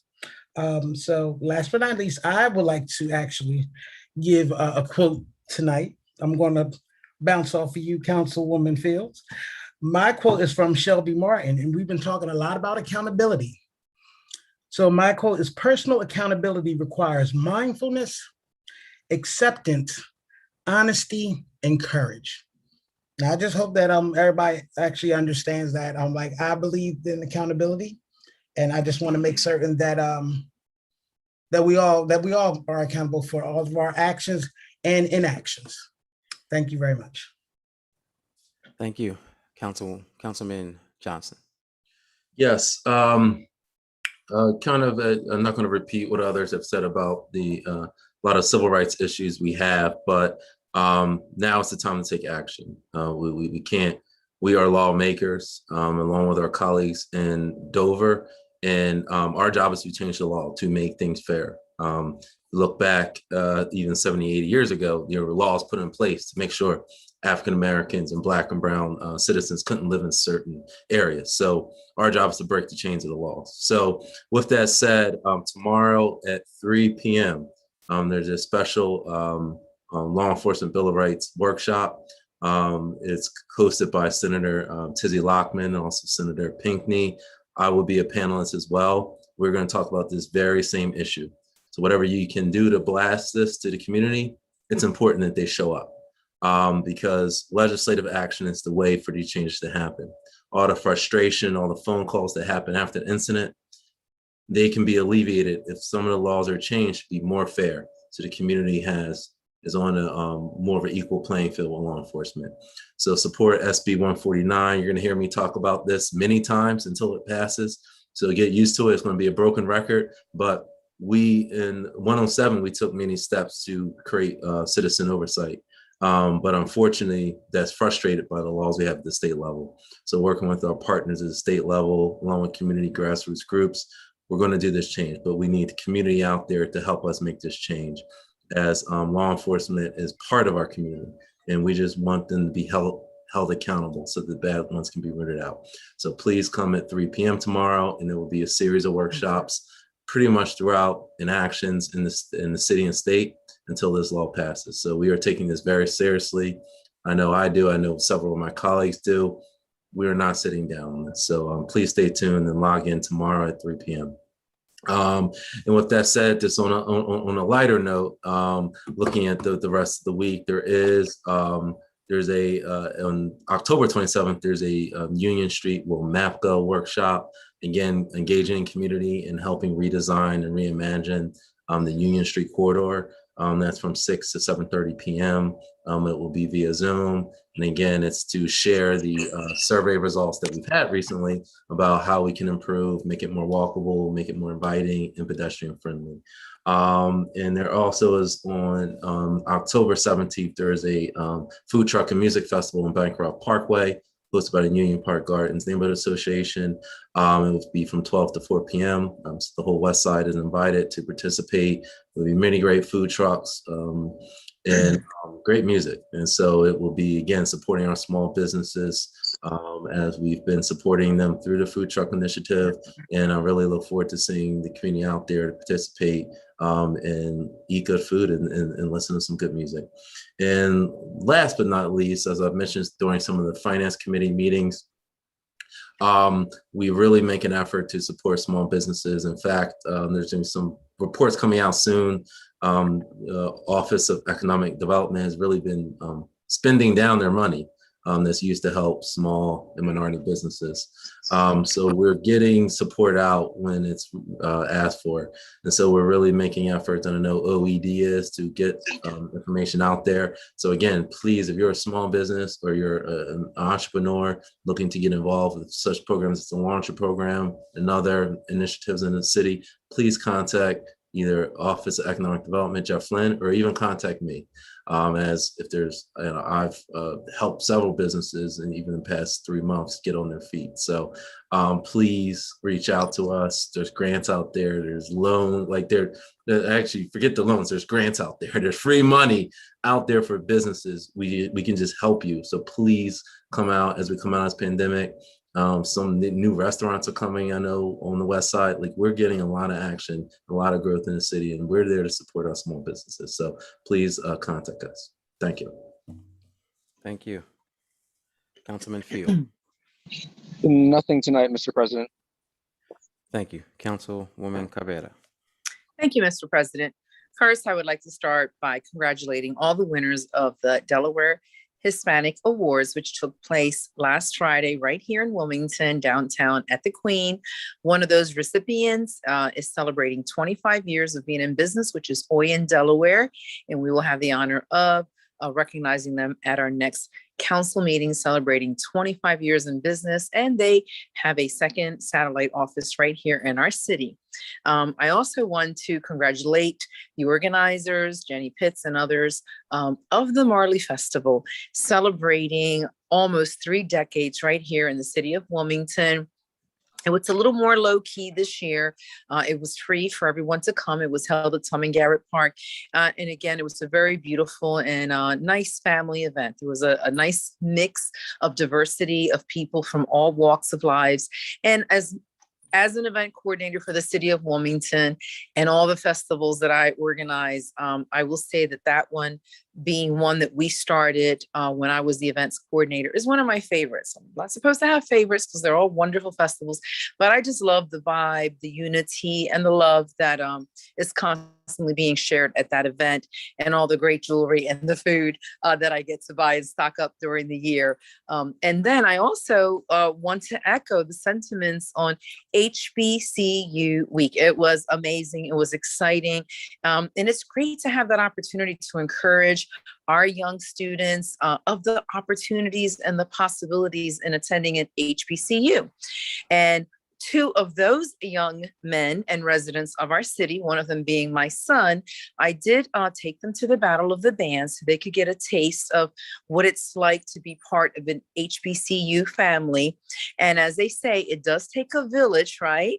I'm saying to my council members and other village participants, please, let's encourage our young people, but let's really encourage mine as well. He keeps talking about waiting a year before going to college, and he is a senior this year, and we're not having that, are we? So I need all the titis and tios out there to, anytime you have an opportunity to run across Vincent, to encourage him, and just say it's really important to continue that education. You know, they don't want to listen to mom, but he definitely has been bitten by the bug. And I hope that he is one of those young people who's a future student at one of our HBCUs. So thank you to all who participated. And it was a great event. So that's it for me. Thank you. Councilwoman Dixon. Thank you, Mr. President. I have just 2 announcements. One is that we're having our Public Safety Committee meeting on Monday at 5 p.m. And then also on October 16th, there is our last Open Streets Wilmington event for the year. We will not have any more until next year after this.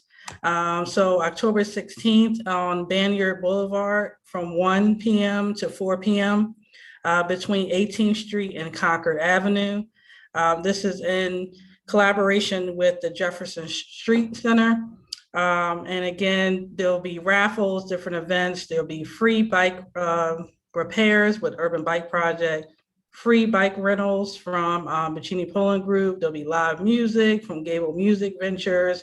music by Tim Dog. There'll be Fight with Hate. There'll be tennis. There'll be cooking demos, fitness challenges, the YMCA.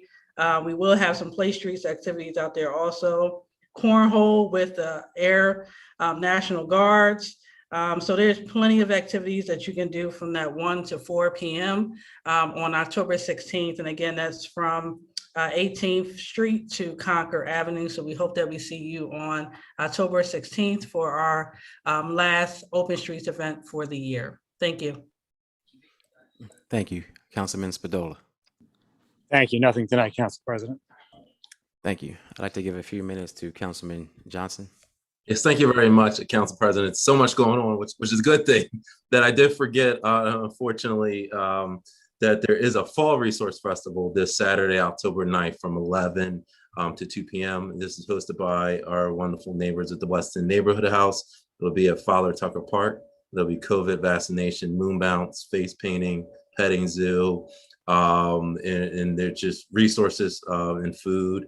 So it's a time where we can fellowship and get information about how we can bring our city back. So please, everyone, come out. Thank you, Council President. All right, thank you. Just have a few announcements. First, I want to congratulate our Chief of Staff, Daniel Walker, who is being recognized this evening by Delaware Business Times for being one of the region's 40 under 40. They just recognized the youngest and the brightest who are contributing locally to our region. So again, congratulations, Daniel Walker, and that is from all of us from council.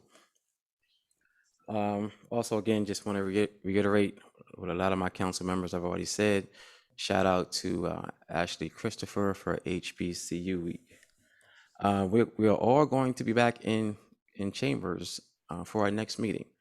So October 21st, we will have more safety mechanisms in council chambers. So I'm looking forward to all of my colleagues being in council chambers along with members of the public.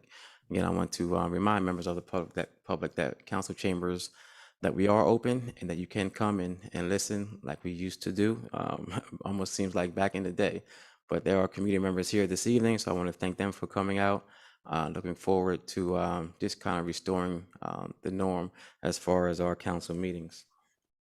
And also, I just had to talk about the incident with the gentleman over in Southbridge. Extremely frustrating for so many and disappointing for so many of us on the council and in the community, and I'm sure for the administration and some members of the police department as well.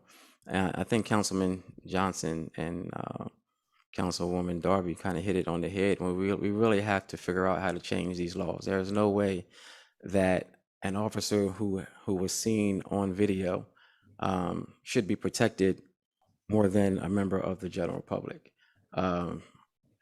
We have to do that through changing the laws, and it's going to make a lot of people uncomfortable. But the time is now for us to lead that charge.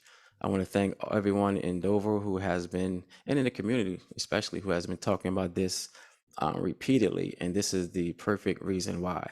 We have a member of our police department again who was seen banging someone's head against a shelf.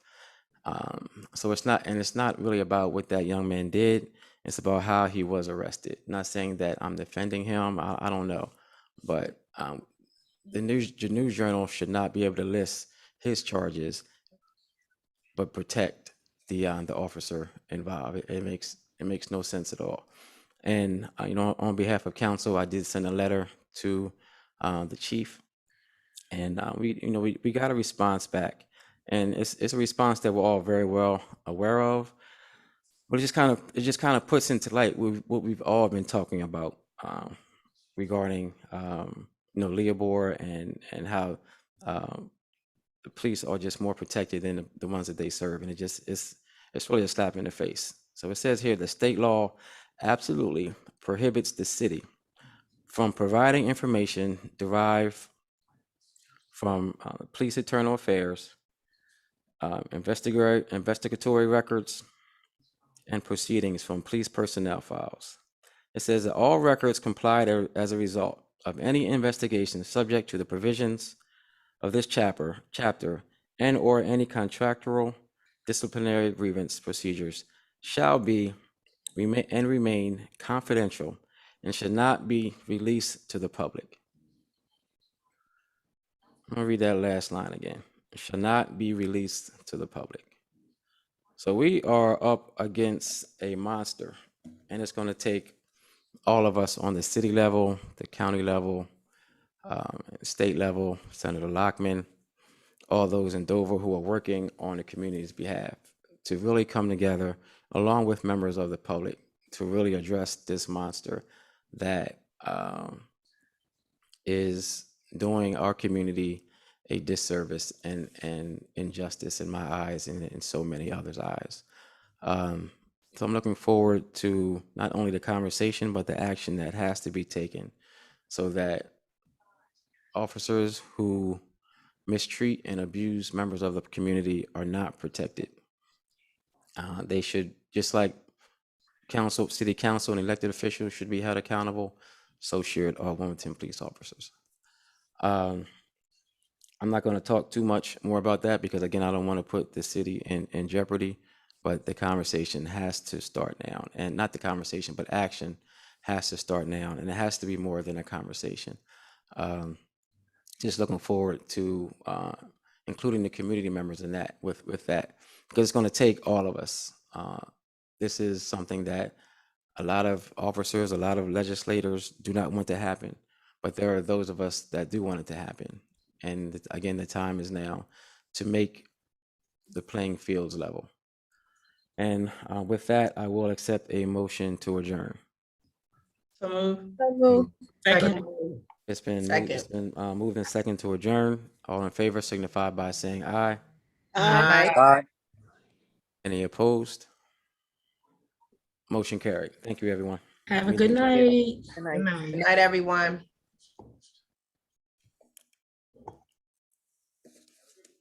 All right, thanks.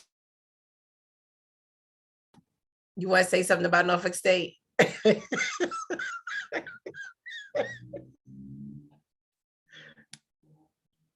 I'm still here, Council President.